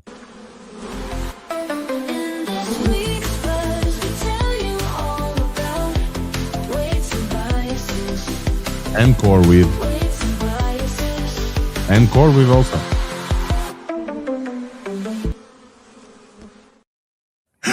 I had to add this because I recorded this way before CoreWeave acquisition of Weights and Biases, and now I have to kind of add Weights and Biases from CoreWeave. Trevor, welcome to the show. Your first time here. Great to have you. We are bringing you here because, like Weights and Biases, Merimo is also part of CoreWeave now, and would love for you as a founding engineer to tell us briefly about Merimo, but also you guys exploded in Hacker News this week. We'd love to hear about that as well. I think it's super cool. And just so you know, like who listens to it, the audience is some AI engineers, some folks who maybe know what Merimo is, some folks train models and fine-tune models and do Python stuff as well. But we would love to hear from you and tell you about this. I think we talked about Merimo back at the acquisition, but I don't know if anybody was here. So here you go, man. Trevor, welcome. Hey, yeah, thanks for having me. I'm Trevor. I'm one of the engineers at Merimo. And yeah, for folks who haven't heard about Merimo, we're a new kind of Python notebook. I guess we've been around for a little bit now, and but we're sort of spiritually similar to Jupyter notebooks, but we offer like a lot of superpowers for working with Python and doing data work with Python. And so Merimo notebooks are what are called a reactive Python notebook. So behind the scenes, we understand how your cells relate to one another. And so we basically provide the guarantee that as you're working and performing your analysis or inspecting your notebooks, you're building up some sort of artifact that's reproducible from a perspective of once you've finished your session, you can come back and you can sort of reload the notebook and get going again. And we also are very hyper-focused on the Python ecosystem. So we offer a lot of integrations around like having nice formatters for your tables, things, nice UI elements. We integrate with package managers. And yeah, this last week, we've also been working a lot on how do we make Merimo play very nicely with AI coding tools and agents. And that is sort of why we took off last week on Hacker News. Yeah. Yeah, so I would love to hear about this, but just before this, I have a question for you. You're a senior engineer, founding engineer of Merimo. You write code for a living, but also you work with agents. Previously, before you joined the show, we talked about the ZL Continuum. If you're not familiar, this is an essay I posted after visiting the AI Engineer Europe conference last week, where most of the people there are battling with the question of whether or not they still read code that the agents output. So on the one side, you have the read every line of code of the spectrum. On the other side, you have somebody like Ryan Lopopolo from OpenAI that says, hey, code is a liability.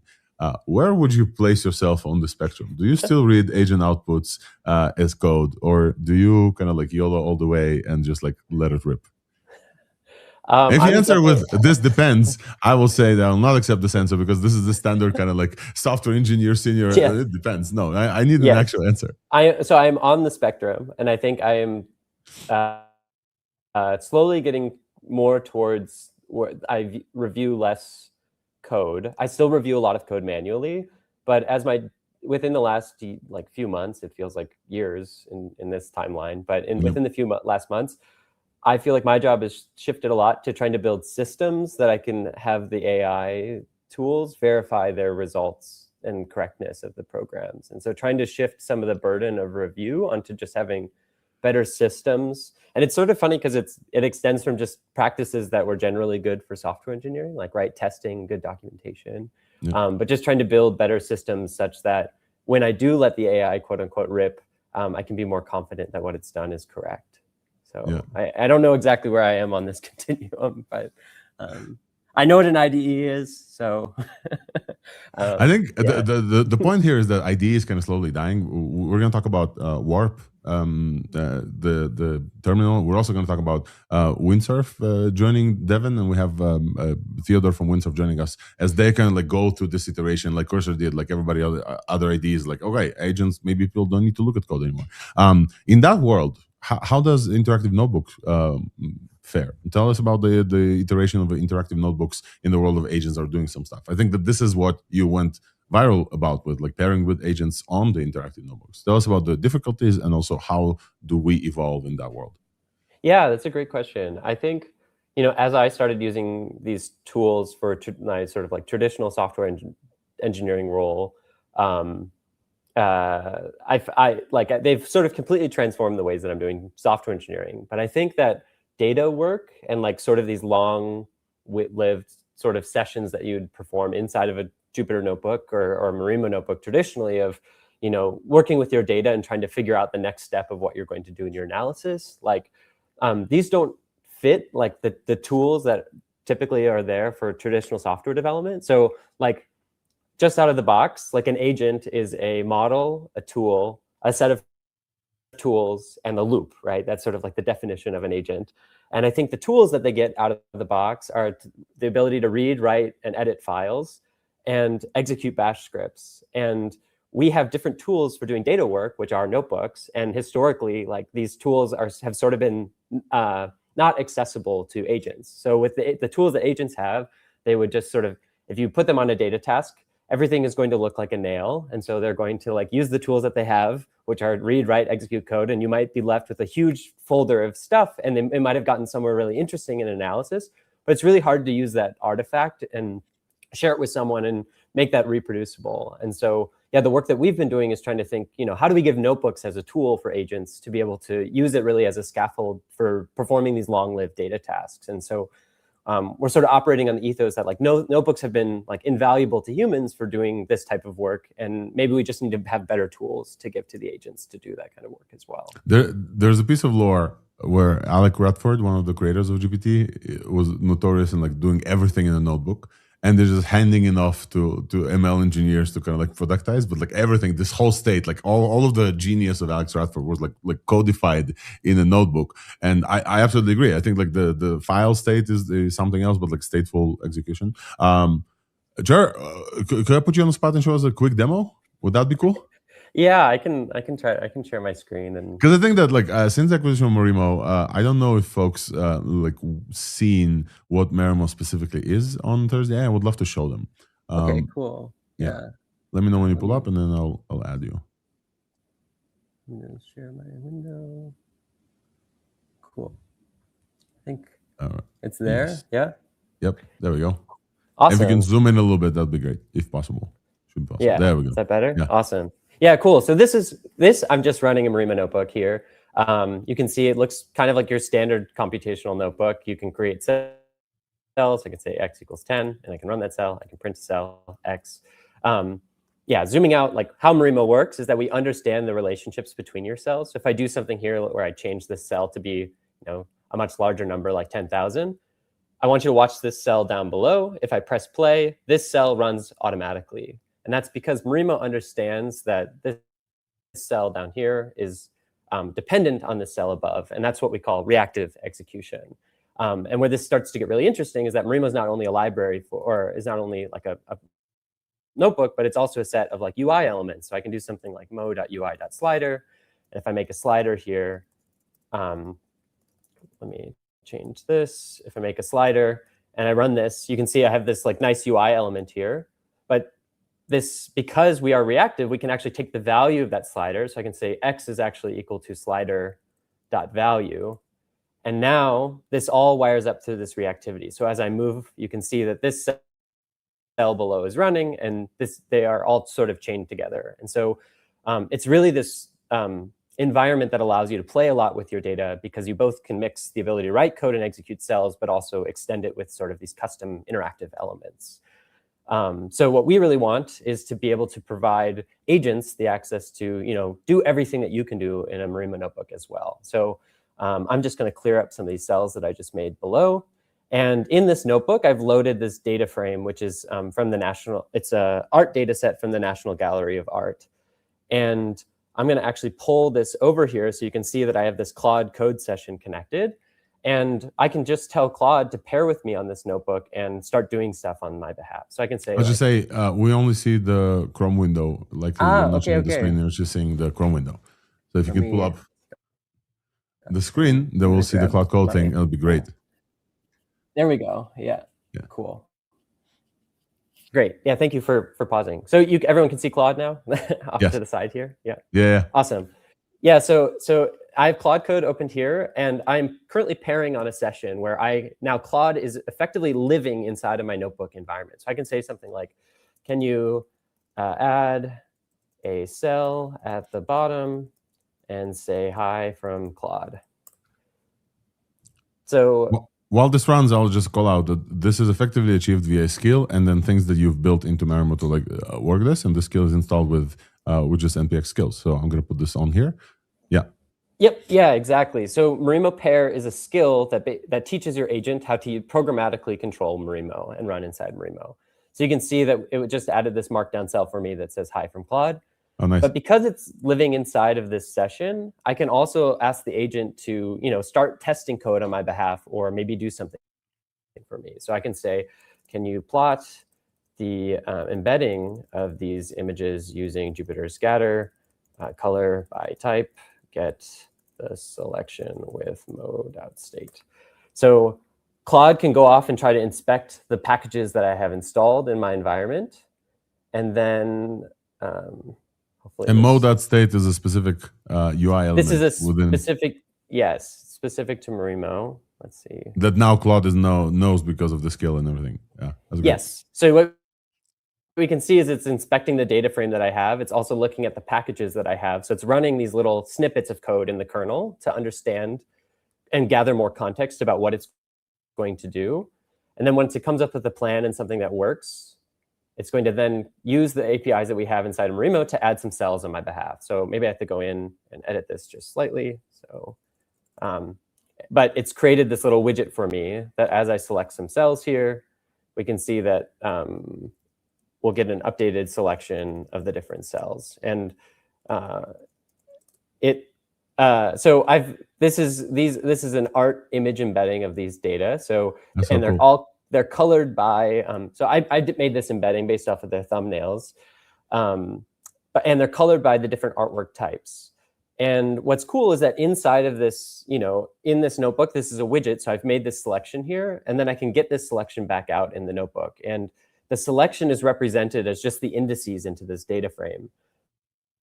But because Claude is in this environment, it can actually see what I have selected here as well. So I can say something like, can you, I selected a cluster. I'm not sure what it is.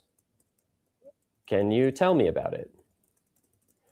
Right? And because the agent is living in this session, it's able to use these selection here to then cross-reference with the data frame and kind of run any Python code that it wants to try to help me understand this information.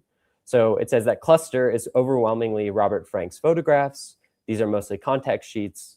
And it's just sort of this play that I think that, having these agents living inside the notebook environment, that it can now, run some of the type of scratchpad work that I would do inside a notebook, but I can sort of prompt my way to help me understand some phenomena as I'm trying to understand it. I think it's very cool. I think that working or co-working with an agent kind of beats working on your own, or also just letting agent rip, and visually seeing this in Marimo in the stateful representation. I think it's super cool.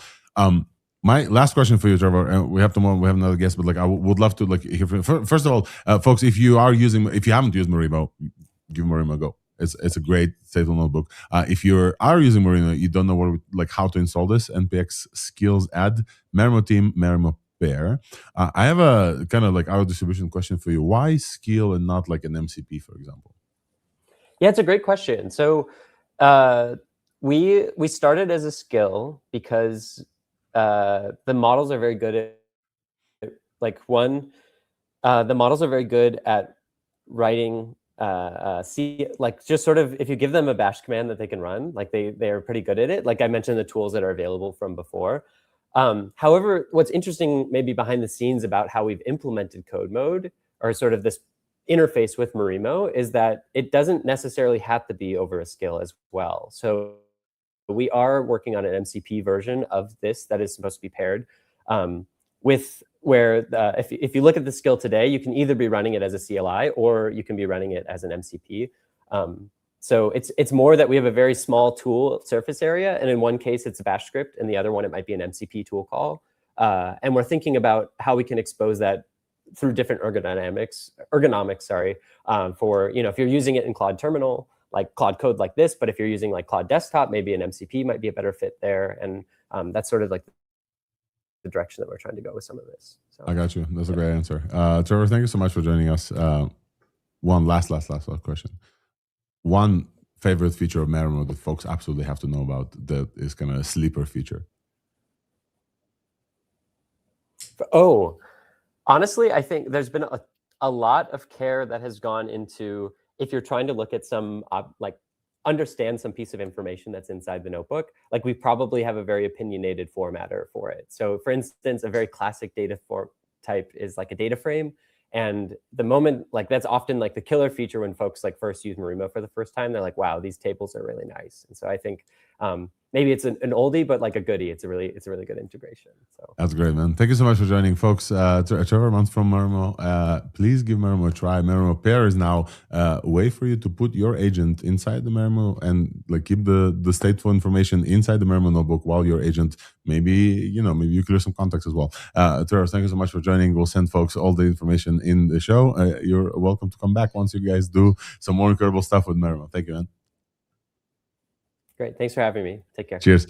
All right, folks. The last thing that I'll say before we jump on to our next guest is also this week's buzz. We have a new model up on the WNB Inference. As you heard, Marimo is just part of our stack at Core with Weights and Biases. We have obviously Weights and Biases models, Weights and Biases Weave. We have serverless RL from OpenPipe team. We have the Marimo folks. We're building the new cloud for AI, the essential cloud for AI. And one of them is CW Inference, which is WB Inference. And this is the one that Wolfram is testing. Wolfram, we have Google Gemma 4 live on the WB Inference and other models as well. What can we say about Gemma 4 that we haven't yet said? We talked about Gemma multiple shows in a row. I will say that earlier this show, we said that the highest Hugging Face model is now a Gemma 4 fine-tune. If that is a LoRa fine-tune, then you can run LoRa optimized.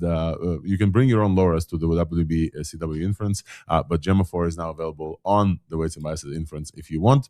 Any piece of this, go to our socials and reply gem drop to the Weights and Biases socials, and we'll choose some winners for $20. Wolfram, any comments here before I move on and chat with Quinn Kramer? Of course, this is the model you can run locally, but it's always a great idea to test it in a not as quantized as you are running it locally way to see what the true potential of the model is. So it's always good to have it on a big inference as well. Alrighty, and now, thank you. This has been this week's buzz, and now we're turning our attention into voice with our friend of the pod, longtime friend of the pod, Quinn Kramer. Quinn, welcome to the show. It's always great to have you here. How are you doing? I'm great. I had a power outage. I had to reboot everything. Very modern problem, but you know, I think everything's working again. This happened to me while running the live show once. Like very luckily, the folks were able to carry this, but it's fine. It's great to have you here, co-founder and co-CEO of. Is that correct? Did I remember this correct? In practice, absolutely. Yes, of Pipecat. Of Daily and maintainer of Pipecat, the open source model. Pipecat Wrangler is the title that you chose for yourself for today. Quinn, before we start with the awesome release that you have and why I got you here, I do want to cover the kind of the voice and audio segment as well, as you've been graciously one of our experts in that field with us. I want to talk about the Google's Gemini 3.1 Flash TTS release. Folks, Gemini just dropped a text-to-speech. It's called Gemini 3.1 Flash TTS with audio tags, scene direction, and 70 plus language support. It's the second one on artificial analysis text-to-speech, just behind in-world TTS, but I'm pretty sure that it's faster than in-world TPS. It's definitely cheaper than 11 Labs, almost 5 times as cheaper as 11 Labs. And I think the coolest thing about this, we should probably play a sample because TTS is definitely a sample thing. So let me pull this up while we chat with Quinn. Quinn, do you have any thoughts on this model off the bat? Yeah, I mean, it sounds great. And there's a whole lot of interesting stuff happening in the speech generation world. We've covered together some super tiny models, including like a couple of students out of Korea that made an amazing model. And these, foundation lab models. The thing that's happening is like this traditional voice generation architecture is moving to be more like the big LLMs. And you can see that in this model because you can prompt it. You don't just give it a string of text, you give it a whole prompt.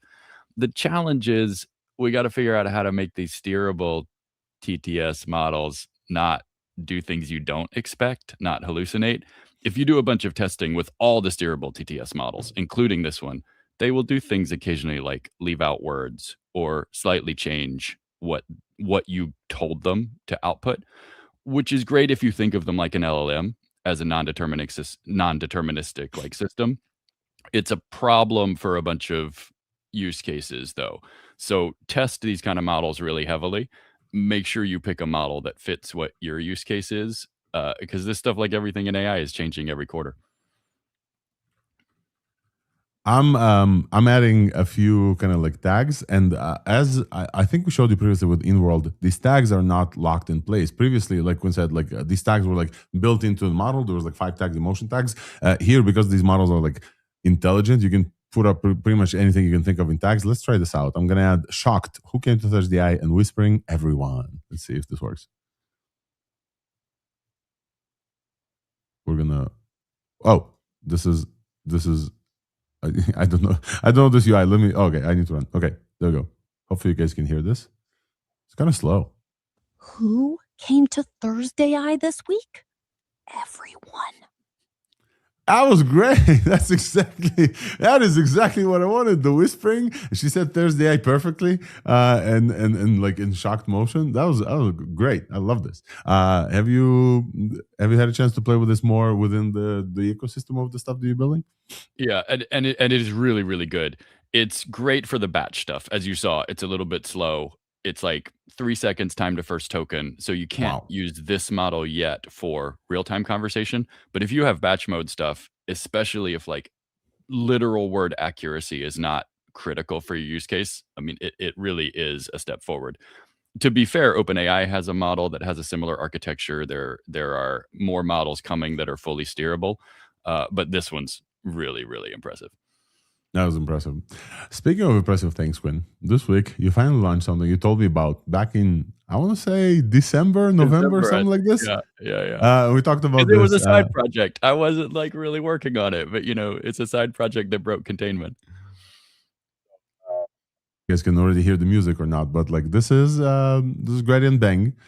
I want you to tell us about this while I pull this up. Can I share my screen? I want to tell the story. All right. Yes. Yeah. Let me pause my sharing and please share your screen. Here we go. So when I was a baby programmer, is that working? One of my formative experiences was playing these early internet BBS door games on a 386DX computer that had ports like this. Anybody remember like serial ports, parallel ports? Yeah. I would plug in, the modem. You'd hear the modem sounds, you dial up. And one of the games that was really formative for me was this thing called Trade Wars, which was a multiplayer but totally text mode game that looked like this.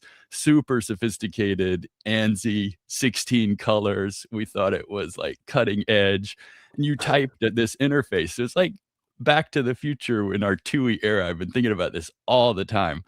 But it was super extensible because it's running on a computer, right? So people built like their own mapping interfaces and then Windows interfaces that wrapped the TUI and gave you all this crazy stuff. And I just can't get Trade Wars out of my head because it was such a formative experience for me. So when I told you about this in December, I was like, what if Trade Wars, but the ship computer were an LLM? And that was the roots of this thing. I just wanted to play this game with my friends that I kind of remembered, but I wanted to do it with a Star Trek type ship I could talk to. So maybe we should play like 10 seconds of the video. Yes. Welcome to the Gradient Bang universe. I'm your friendly ship AI, ready to explore and trade with you. We need to recharge warp fuel. Can you take me back to a megaport? Affirmative, Commander. The nearest megaport is in sector 172, about 6 hops away. Shall I plot a course and recharge your warp power there? Yes, and do some trading along the way if you can. Hey, what'd you buy for me? I bought 30 units of retro organics for 240 credits. Why do they call them retro organics? They're a blast from the past in a good way. I imagine they taste like nostalgia.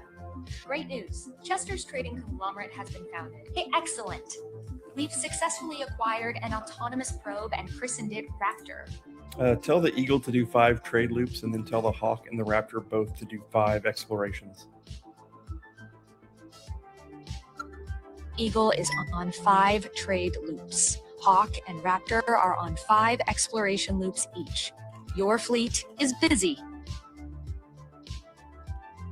While I'm doing that, let's go to 448 and trade along the way.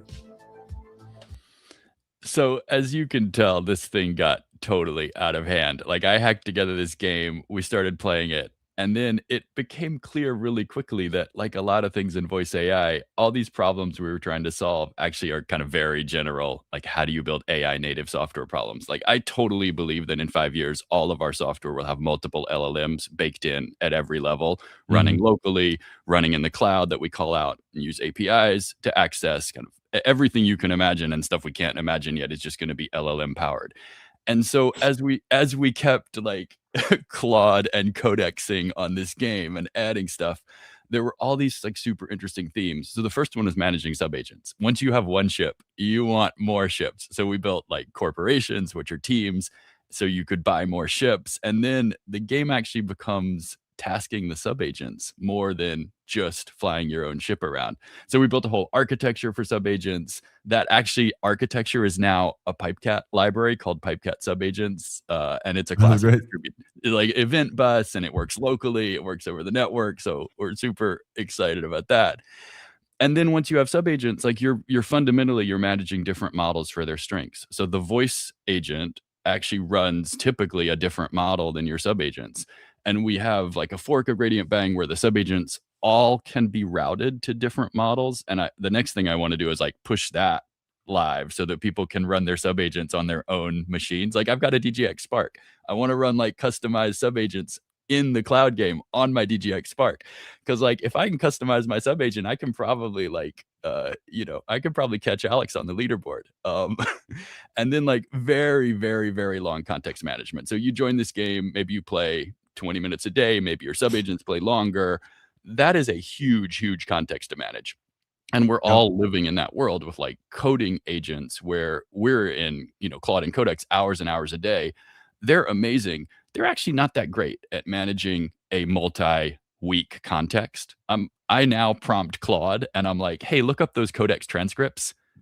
What was Codex trying to do over the last 3 days?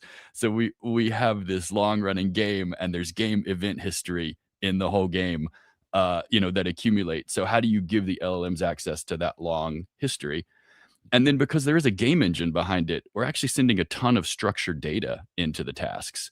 So there's this intermixture of like voice input, structured data from the game engine, or the task loop running, structured data from the game engine coming in async. How do you manage that? So we've got a whole like system for that. And then dynamic user interfaces. Like I built a TUI, but as soon as we started playing it, my colleague John was like, oh, no. Like if this is an actual game, we have to build an actual game front end. And so he wrote all that amazing React code you just saw in there. It looks incredible. It also has, I don't know if it's 3GS or something, but it has like the actual planets and the warping mechanism. Like all of this is like built in this game. Dude, I love it.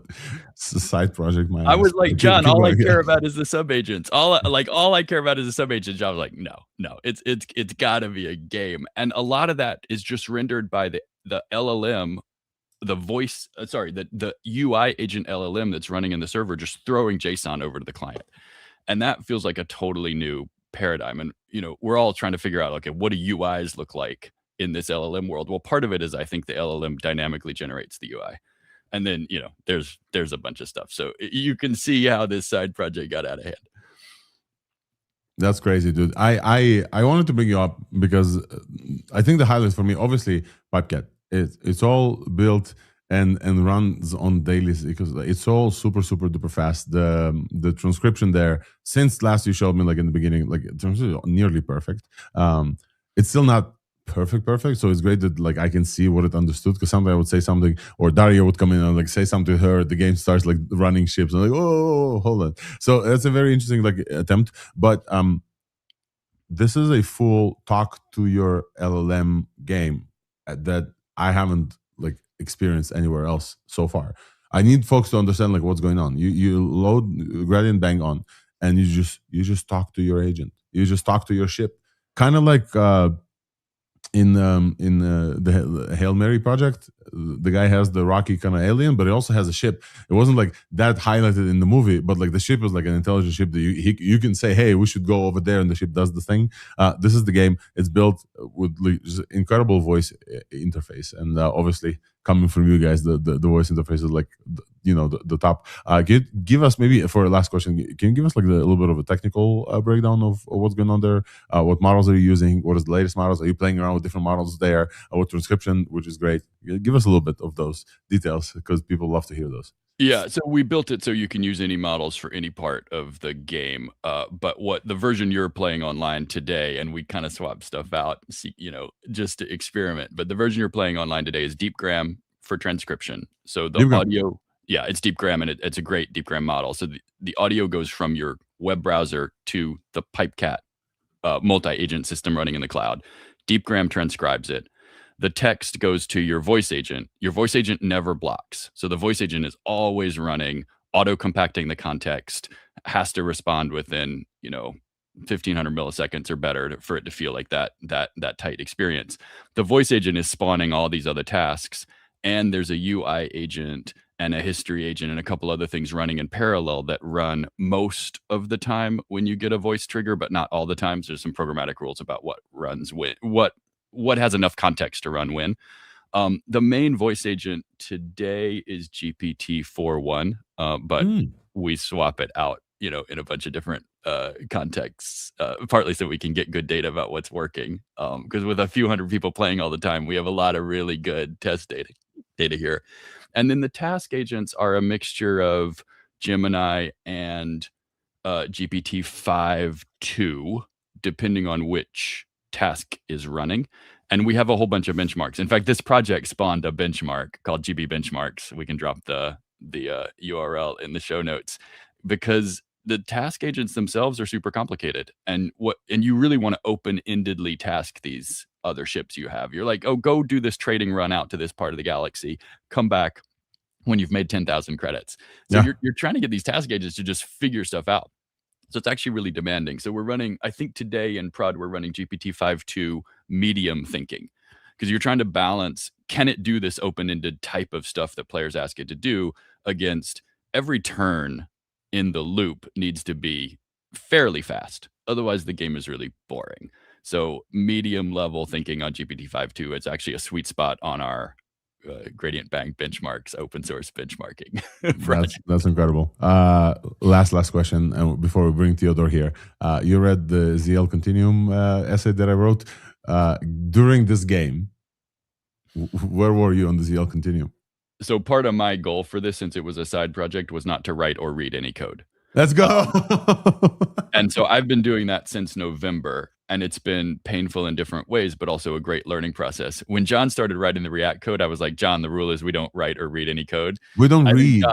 Write or read. Yes. Write or read. Like, just talk to the LLM. I think John lasted a day before he was reading the React code, because he's a great React programmer, and he was just so frustrated that I think he read a lot of code, and I think he wrote some code too. But I'll ask him where he is now, because the Continuum, we're all moving. None of us are standing in place. Yep. Speaking of not staying, Quinn, thank you so much for joining us, folks. Definitely check out Gradient Bank. It's so fun. It's really, really fun to just talk. At some point yesterday, I'm going to bring Theodore here. As welcome, Theodore. We're going to announce you in a second. Hey, guys. When I jumped in Gradient Bank, after the recent everything, I realized that at some point I have an agent that does research for Thursday. I have an agent that runs coding, and then I have an agent in the game, and I'm babysitting all these 3 different kinds of agents. The game one is the first one for me. I'm not aware of any for fun AI agents that are running with sub-agent. This is the first one. You guys definitely should check it out. We also have breaking news for Codex, but before this, we're going to get to Theodore. Quinn, thank you so much for joining us. Feel free, as always, to stick around if you need to drop. Also, always good. But I want to, I'll move you guys back to stage because I have to chat with Theodore and introduce Theodore. Theodore, welcome. This is your first time on the show. I would love for you to introduce yourself because you haven't been here before. Your colleagues have been, but you haven't. So feel free to tell us who you are and what you do at Cognition. Hey, Alex. Great to be here. Thank you for having me. My name is Theodore. I work at Cognition, where I've been working very closely with the Windsurf team, who deserves a huge shout out. They just had a big launch yesterday with Windsurf 2.0. And I work as a product manager. And we talked about Windsurf multiple times. We had like multiple folks, I think, from Windsurf. We also started chatting about Devin recently. So we had Nader talk to us about Devin Swix, who's now an advisor, I believe, in Cognition. He's like a fairly frequent visitor to the show. And I think he actually recommended me to talk to you because IDEs are changing. I don't want to say the death word, but like it's also one of the outcomes of the AI engineer world from last week that we went to. People like Quinn, for example, don't even read code, right? Some people are managing agents, and the world changes, and you guys have to change with it. And there's been a very interesting thing where like Devin was kind of like this from the beginning, like she fully runs autonomous, etc. And then Windsurf is still like with traditional IDE to some point with Cascade and a bunch of stuff. And now, tell me about now. Where are we now? Why? What did you guys release? What did you work on? Just lay it on me. Like I think folks want to know. Yeah, this is a great question and one that I'm very excited about. So the way we think about it is that the future of software engineering is managing a team of agents. That's what Cognition started with. That's what Devin is. It's sort of your trusty agent that can run in the cloud and execute end-to-end tasks autonomously. But we think the future of software engineering is actually managing a team of agents that's both remote and local that can work alongside you. And we've seen this internally. The reality at Cognition is that some of our best engineers are working with dozens of agents at a time. And this is something that we've started seeing, frankly, in the past 6 to 12 months. And what often happens when you manage dozens of agents at a time, both across your IDE for the tasks when you need to be sort of locked in and focused on the craft of software engineering, and sort of like the cloud where you have Devin working on a lot of cloud tasks, is you have to switch context a lot. And your attention limit or your attention span becomes the upper limit to sort of how much you can do. And as a result of that, we wanted to build something that helped you basically manage that mess, manage that the craziness with like dozens of agents. And that's where we got to Windsurf 2.0. So Windsurf 2.0 launched yesterday. It does two things that we are very excited about. It brings the agent command center. So you can think of it as a NASA sort of mission control overview of all your agents. We actually were very thoughtful about designing that. We brought a Kanban board into it. And as you know, Kanban boards are actually, I see you have I was waiting for you on the show to hit the click restart and see kind of the new interface. It's going to pop up in a second. Nice. Yeah, that's good. Go ahead. But yeah, you have the Kanban board. As you know, like if you're managing and doing any project management, you need a Kanban board to look over all your tasks. And we think that's sort of like a great way to show all your agents working on your projects. We brought spaces so that you can easily switch between working on, so oftentimes a lot of tasks will have multiple agents in them. You can easily switch between multiple tasks. And then let's say I have a onboarding redesign space. And in that space, I have a local agent that I'm sort of pairing with to plan some work and understand the code base. I have two cloud agents that are building the API routes and updating the docs. And yeah, with Windsurf, and then the most important thing with Windsurf 2.0 is we're bringing Devin to the cloud agent to Windsurf. And the reality is, and I was trying to make this point yesterday, local agents and cloud agents, a lot of people kind of like bucket them the same. But the reality is like they're very different, both from a UX perspective and capabilities perspective. When you're working with a local agent, you expect it to be sort of a very good pair programmer who can wait for you at every turn and can sort of like think about you can sort of like use it to think about what's in the code, how to plan it, how to build the architecture of what you're doing. And then with the cloud agent, you expect it to work end to end. You expect it to finish its task. So with Windsurf 2.0, we're bringing these two worlds together, and engineers can now go between them seamlessly. I have to talk about the Devin integration because I think people who haven't tried Devin since like the original release, and like maybe they were priced off of the original release, I think it was $500 a month for many folks, didn't realize how fast. Didn't realize how exact the stack that Devin built back then now fits the current world of agents. Our co-host Ryan Carson, who's not here, he's just like he switched completely. He used everything locally coded, whatever. Now he's like, oh, Devin does like most of the work for me. Bringing Devin locally, what does that mean? Like, is Devin, can I just like hang off tasks? What about environment? I have, I don't know, NPM running forever on my like local machine. Can you talk to me about like what the difficulties of bringing like a cloud agent locally? What does it mean? It's just like triggering Devin from local, or can I actually work on my computer? Is Devin local now? Like, tell me where we are. I personally think Devin is great. Yeah, that's a great question. And yeah, like you said, Devin has been sort of ahead of the at least from an ambition perspective, has been ahead of, like, it's been really trying to achieve that end state, that end goal of being the autonomous end-to-end engineer from the beginning. And when we built Windsurf 2.0, we thought a lot about that question. That's a question I think we're going to be thinking about and working on for a very long time. The first step that we wanted to achieve was actually building in the actual Devin integration, where you could see all your Devin sessions and send tasks to Devin locally. You could see Devin's desktop locally inside Windsurf, which is very, very exciting for me, at least, because oftentimes I will be working on Windsurf actually. And when I work on Windsurf, I want Devin to be able to test its own work. And one of the best parts of Devin is that it has its own desktop, and it can, its own Linux desktop with an actual UI that it can use computer use and click around and test its work, and then send me screenshots and video recordings. So that's one.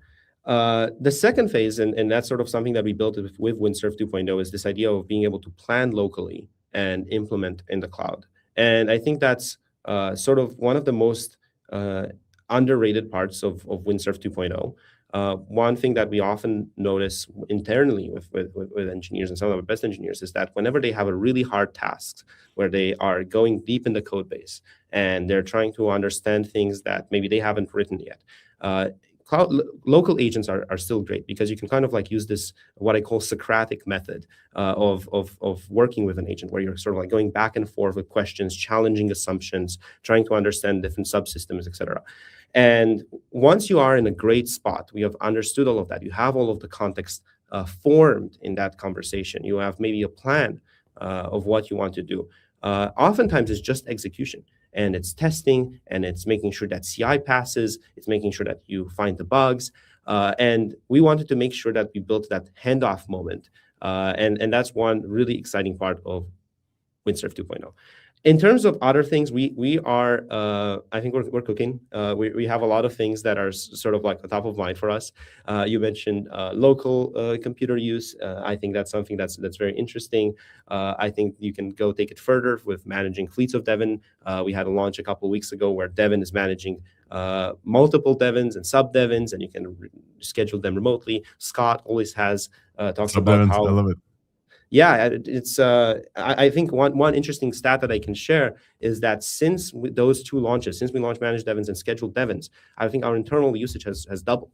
And I think that the interesting thing that Scott always talks about is how the future is in many ways going to be event-driven use cases as well, alongside sort of like the humans who write software and who are loving engineering, and now they can focus on doing more of what they want. But there's going to be a lot of this sort of like event-driven use cases, and a lot of agents creating agents and spawning agents. And I think we're thinking about how can we make Windsurf 2.0, how we can make the agent command center the sort of most powerful mission control for those engineers.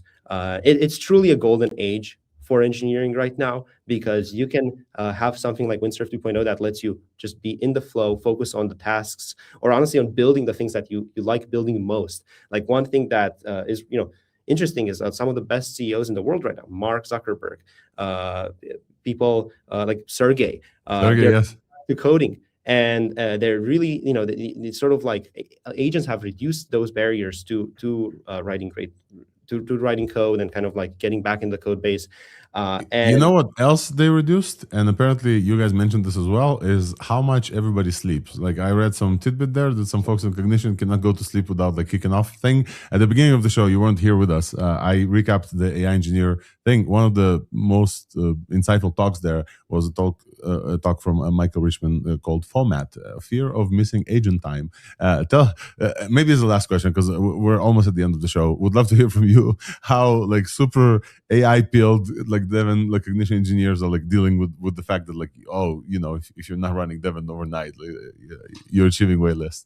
No, that's very true. I think that is very true. A lot of folks on the team cannot go to sleep without starting at least a bunch of Devin sessions, sometimes multiple per task, so that they can compare them in the morning. You know, you kind of have your morning coffee and your last night agent runs, and you can see what's done and where you can start off. I think it's a phenomenal thing. Like I said, it's a golden age for software engineering and for the craft of software engineering. You can focus on the things that you love, and you can spend less time on the things that you don't. And then being able to, like, one thing that was a problem before we had agents, frankly, was that being able to start on a project again after you broke focus. Paul Graham would talk about this, right, in his essays. You needed to have builder time because you had to maintain focus, because once you lost focus, it's very hard to regain it.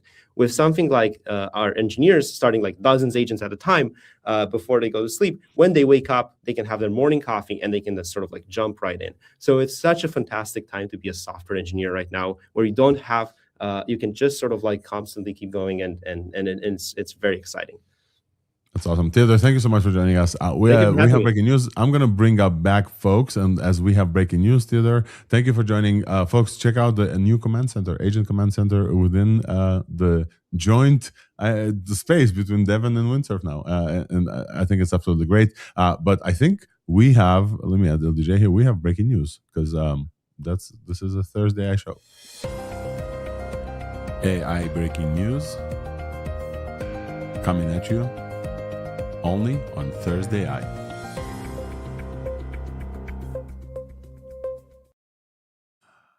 Who wants to take this one while I pull this up? Folks, OpenAI has shipped something, and people were told us in the comments. Dropped a lot of things.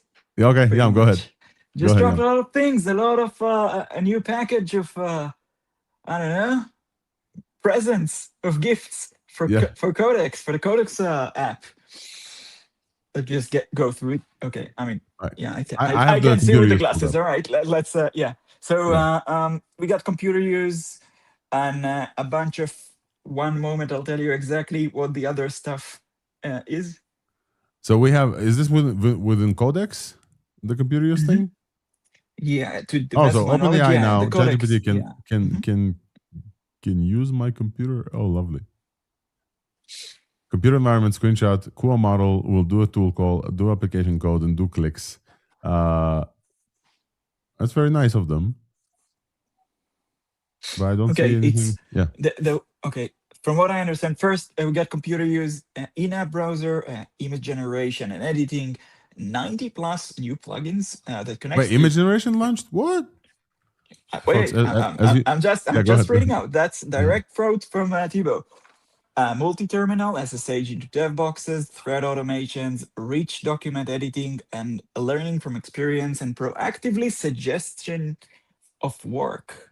Okay. That's just, I just want to make sure, are we talking about the UI for ChatGPT or the Codex app? Let's. It looks like the Codex app, right? Play some launch music on Spotify. Okay. Major update to Codex. Yeah, 100%. We are releasing a major update to Codex and making it more powerful partner for more than 3 million developers who use it every week. All right. Let's hit this update button, folks. I'm going to pull this in here. Cool. Okay. I'm going to put this in here and show you. This is the Codex app, and we hit this update button. I think at some point, Thursday is all going to be hitting the update buttons and seeing the new UI, barely reacting to this, and another UI drops, like we just did with Windsurf, like we're doing now with Codex. Let me pull up Codex. This is Codex. I don't know if I have crazy. We just the computer use. We just talked to Devin and Windsurf. And now we're talking about Codex. It's like it's a war, man. Yeah, it's a war. I think they're all like fighting on the same playground. Computer use is now a. Do I have this computer? No, I don't have the computer use plugin. Interesting. Might have to update or. I just updated. But okay, let's read from Tiba what else is there. Incredible team behind all this. Computer use, in-app browser, image generation and editing, which is not the new model that was rumored to come, right? And plugins and multi-terminal SSH into dev boxes, thread automations. So a bunch of updates for There, yeah. Look, they show if you can, yeah, exactly. Scroll down. They show the in-app browser can do front end work for you because Ooh. you know how it was like with agents that you need to like integrate them to your browser and like convince them really hard that they need to touch the browser to Yeah. see what they're working on and close the loop. They pretty much close the loop for you with an in-app browser, which is a really good idea. Like, Wow. you don't need to do it. That's really useful, seriously. All right. And Codex can now use a GPT image 1.5 to generate and iterate on images. That's cool. That's cool. You could do that before that only on ChatGPT. And now you can do it in the Codex. I think what we are looking at here, by the way, that's just a commentary. I think we are looking at a merging between the two UIs. Yeah. At the end, They talked like about the having- super app. Yeah, This was yeah. coming. We chatted with OpenAI folks as well. They couldn't comment, unfortunately. Definitely feels like So, but I think what now is the important part is we're getting confirmation the Codex is going to be the super app and not like the ChatGPT app. It looks like they're pulling everybody into Codex, not the other way around.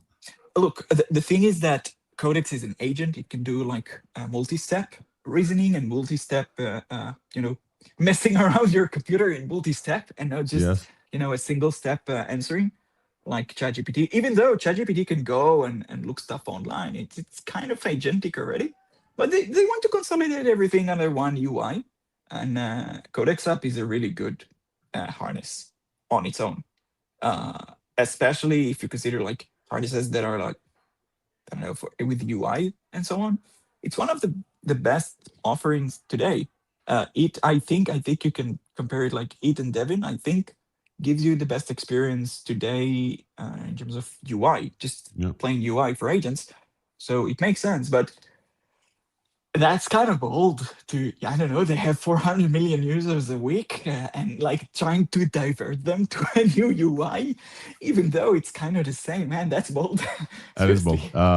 They have 900 million or something. Okay, this is also a feature. We're releasing a preview of memory, which allows Codex to remember useful context of premium experience, including personal preferences, corrections, information that took time to gather.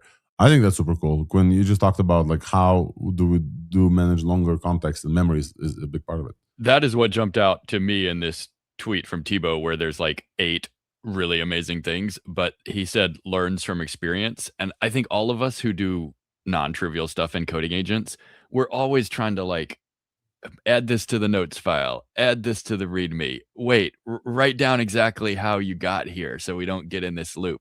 I have a particular, I'm trying to get Codex and Claude to write Blackwell optimized kernels for DGX Spark as my other side project.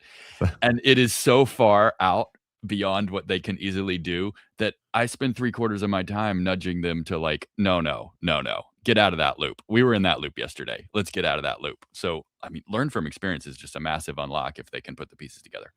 I'm really hoping that they could put the pieces together. I have a hard time with their automations. I wasn't able to solve their automation, not being able to like git pull or something. I'll need to figure out if they fix this. But obviously, you could use Codex before with Playwright with like different things. But now it's a native computer use. You can like go and click buttons on your behalf. Also SSHing into other places as well. So you don't have to like SSH run Codex on there. You could do this natively within the Codex thing. I think that's like very, very big as well. And this is yet another sign that IDEs, as we know them as coders, are dying, folks, because this can essentially do everything. You need some diff view. You don't even need a diff view anymore if you're on the Lopopoulos side of the spectrum. For some people, you need the ability to write and create code. Codex has all of this, and it's not an IDE, and IDEs need to catch up as well. I think this is a great note for us to kind of end on. We are over 2 hours here. We haven't talked about a bunch of stuff. I want to show you Lyra is the last thing that we should talk about, because NVIDIA shipped like some. Is that Lyra? Let me find this. NVIDIA shipped like a 3D world generator that I really wanted to like show. It looks super cool. And Lyra, NVIDIA Lyra 2.0. Let's go to look at Lyra. Explorable 3D worlds. This is. I don't know if we can run this though. I think we only have a video. You are not sharing yet. Yeah, I'm saying I just I wanted to find like a playable thing, but I don't know if it's possible. But it is an open source model that creates based on one image a whole 3D world that is exportable. Wait, that's one image. Like that Supposedly whole thing. Like, generate what camera was the control. image? What was the image? There's so many angles. Like, Yeah, seriously. that's a great question. So let's look at the library. Creating simulation-ready 3D environment with interactive GUI. This looks absolutely bonkers. Now, this does look like that's environment. great. Yeah. You can as you can see, they have a little robot in there, and the robot's walking the delivering packages. This was the image, and then you can open the door and go inside, and they will create the whole palace out of nothing. This looks like ridiculously higher quality than we've seen before. Scene exploration. Let's look at one of those. I wish I was able to play with this though. So we've played with a bunch of them. We played with Genie 3, for example. This feels like a different one because you can export these into 3D scenes in Unity. Let's show GS. Yeah, it's a completely different thing, man. Yeah. Genie is generating pixels on the fly. That thing you can actually use in I don't know, in the entire stack of development. That's crazy, man. Yeah, you can export this into Unity and run world simulations in this. The thing is that from this week, this is not the only one that we had this week. Tencent released theirs, and let me pull up the Tencent one as well. And it looks like and both of them are open source, I believe. Tencent open sources HY World 2, which is, if you guys remember this UI, this is exactly the Genie 3 UI with the bubbles. So they lifted that. Yeah. What is the saying? US innovates, China imitates, and Europe regulates. I think that this is the saying. This is definitely the imitation part on their part. Let me pull up this blog from Tencent because we got this is GitHub. We got not one but a few world models, and hopefully this will load in a minute, and we'll take a look at the examples here. I don't know why it's not loading. Come on, Tencent. Well, not working for us. All right. But yeah, also playable characters in full 3D space, and you can run around and play with them. I think that it's not too long before someone like Gradient Bang from Quinn is going to be able to actually generate worlds, and for me to actually go and walk around my ship, which I find absolutely. Yeah, now if only NVIDIA made some more gaming GPUs so that we could play inside those generated worlds, that would be great. Yeah. Nista, you want to comment on the thing we're seeing with usage? Yeah, I hit the usage limit in an hour. I just killed it all in little over an hour as well. I don't know if it's a tokenizer or putting the thinking on extra high, but it runs through it a lot faster for me. Alex, I think you did one test or something, and you're already at 4%. How many prompts did you even do? I just ran one prompt. You just ran one prompt, and you're already at the 4% of the 5-hour limit. Yeah. So that's not good. This getting thing is a little bit ridiculous, I must say. Yeah. Getting a little bit ridiculous at this point. All right, folks. That's what I meant at the beginning, that we need more access to AI of the level we already have, instead of having even better AI that we still can't use enough of. I agree with all of you. NVIDIA needs to give us more GPUs. If you haven't seen Jensen Sweat in front of Dwarcash or seen Jensen Sweat ever, definitely go and check out that conversation. I want to finish on two things. AI for normies. This is somebody asked me to do a corner here. AI for normies. Let's try to do this, folks. In an absolutely weirdest thing that two weird things in the world of AI. One of them is robots are coming for Olympic runners. So this is a Unitary robot that breaks running at 100 meter dash. This Unitary robot is coming for you, and you won't be able to escape it if it's coming for you because it's so stupid fast. Look at this. Yeah, this is the world record. This is too loud. This is the world record for 100 meters, and it beats it at 10 seconds, 10.1 or something, which is absolutely crazy. They 10 meters per second is the speed of run for this robot. Okay. We don't have a reactions for this. We're just like tight-lipped. I have a reaction. Okay, go ahead. Well, I was gonna say real quick, shout out to the camera guy because he looks like he was almost catching up to it. Yeah. He should climb on the shoulders of the other robot and just like run behind them. And also the fact the camera guy is still human, that's also a testament to where we are. In completely other weird, bizarro news from the world of AI, apparently if you have a shoe company and you decide that you no longer want to make shoes, you can just say to people, hey, we're going to sell GPUs to people. In the complete weird ass pivot of the weirdness of this, like 2026, Bird, the company that made shoes, IPO'd in 2021 at $4 billion valuation. Why a shoe company would IPO this size? I don't know. They were Silicon Valley's favorite shoe. I didn't like their shoes. I have Birds and I didn't love them, but okay. They lost 99% of their value, 99% of the value in 4 years. They closed every store. Now they sold all the brand, rebranded themselves as Bird AI, or New Bird AI, using $50 million to buy GPUs and compete with AWS and with CoreWeave, and their stock shot up 450%. Again, I will say very slowly, what the fuck is going on? And where are they buying those GPUs that we haven't bought them yet already? That's what I don't understand. It's not like you can get $50 million and just will start giving you. Where are they getting those GPUs?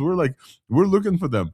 So apparently you can be a shoe company and just shut up. I'm pretty sure that the stock is now falling because people are like gambling and shorting and whatever. But what about that pivot, folks? What about that pivot from a shoe company to a GPU company? They literally implemented the more you buy, the more you save. You just buy a bunch of GPUs and you print money. You print money on the stock market. That's the new business model. I really don't understand where they're buying those GPUs because we need some. All right, folks. I think this is it. This is it for our show for this week. We talked about breaking news from Anthropic with Claude Opus 4.7. We also talked about Alibaba continuing the open source with Apache 2 Qwen 3.6. We had great guests on the show. One of them is still here, Quinn LeClamer with Gradient Bank. Go play Gradient Bank. It's really fun. If you're thinking that it's fun to code with your agents, imagine how fun it is to just play without the fact that you have to like report on what you did to your there's also a leaderboard trying to come at me. We talked about multiple other things. We talked with Theodore from Windsurf and Cognition, and they're now joining Devin in Cognition. We had Trevor from Marimo team here, and there's a bunch of other news, but this is our show for this week. If you missed any part of the show, Thursday is a live show, blog, newsletter, and a podcast, and that's going to come out very, very soon as well, so you don't have to feel like you missed anything. Definitely the show from last week, if you missed that one, definitely go check it out. We had 5 amazing guests live from the AI engineer floor, including Swix, including Omar Sansivero, our friend of the pod from Google DeepMind, including VB from OpenAI, and we had Vincent Koch, who's a maintainer on OpenClaw. Also, everybody, like the same show. So we're definitely going to be dedicated to bringing great guests and all the news possible. Thank you for participating. Thank you for tuning in. Thank you, co-host, for joining us as well. If do you guys want to do an after hours? Should we announce an after hours? You're gonna go. If I think I'll just say, folks, follow Nistan, follow Jan Peleg, follow Wolfram and LDJ. If you guys want to do an after hours, please go ahead. Follow them. They're gonna do a space. If not, then we'll just catch you out next week here. All right. Thanks everyone. Bye bye. Thank you all.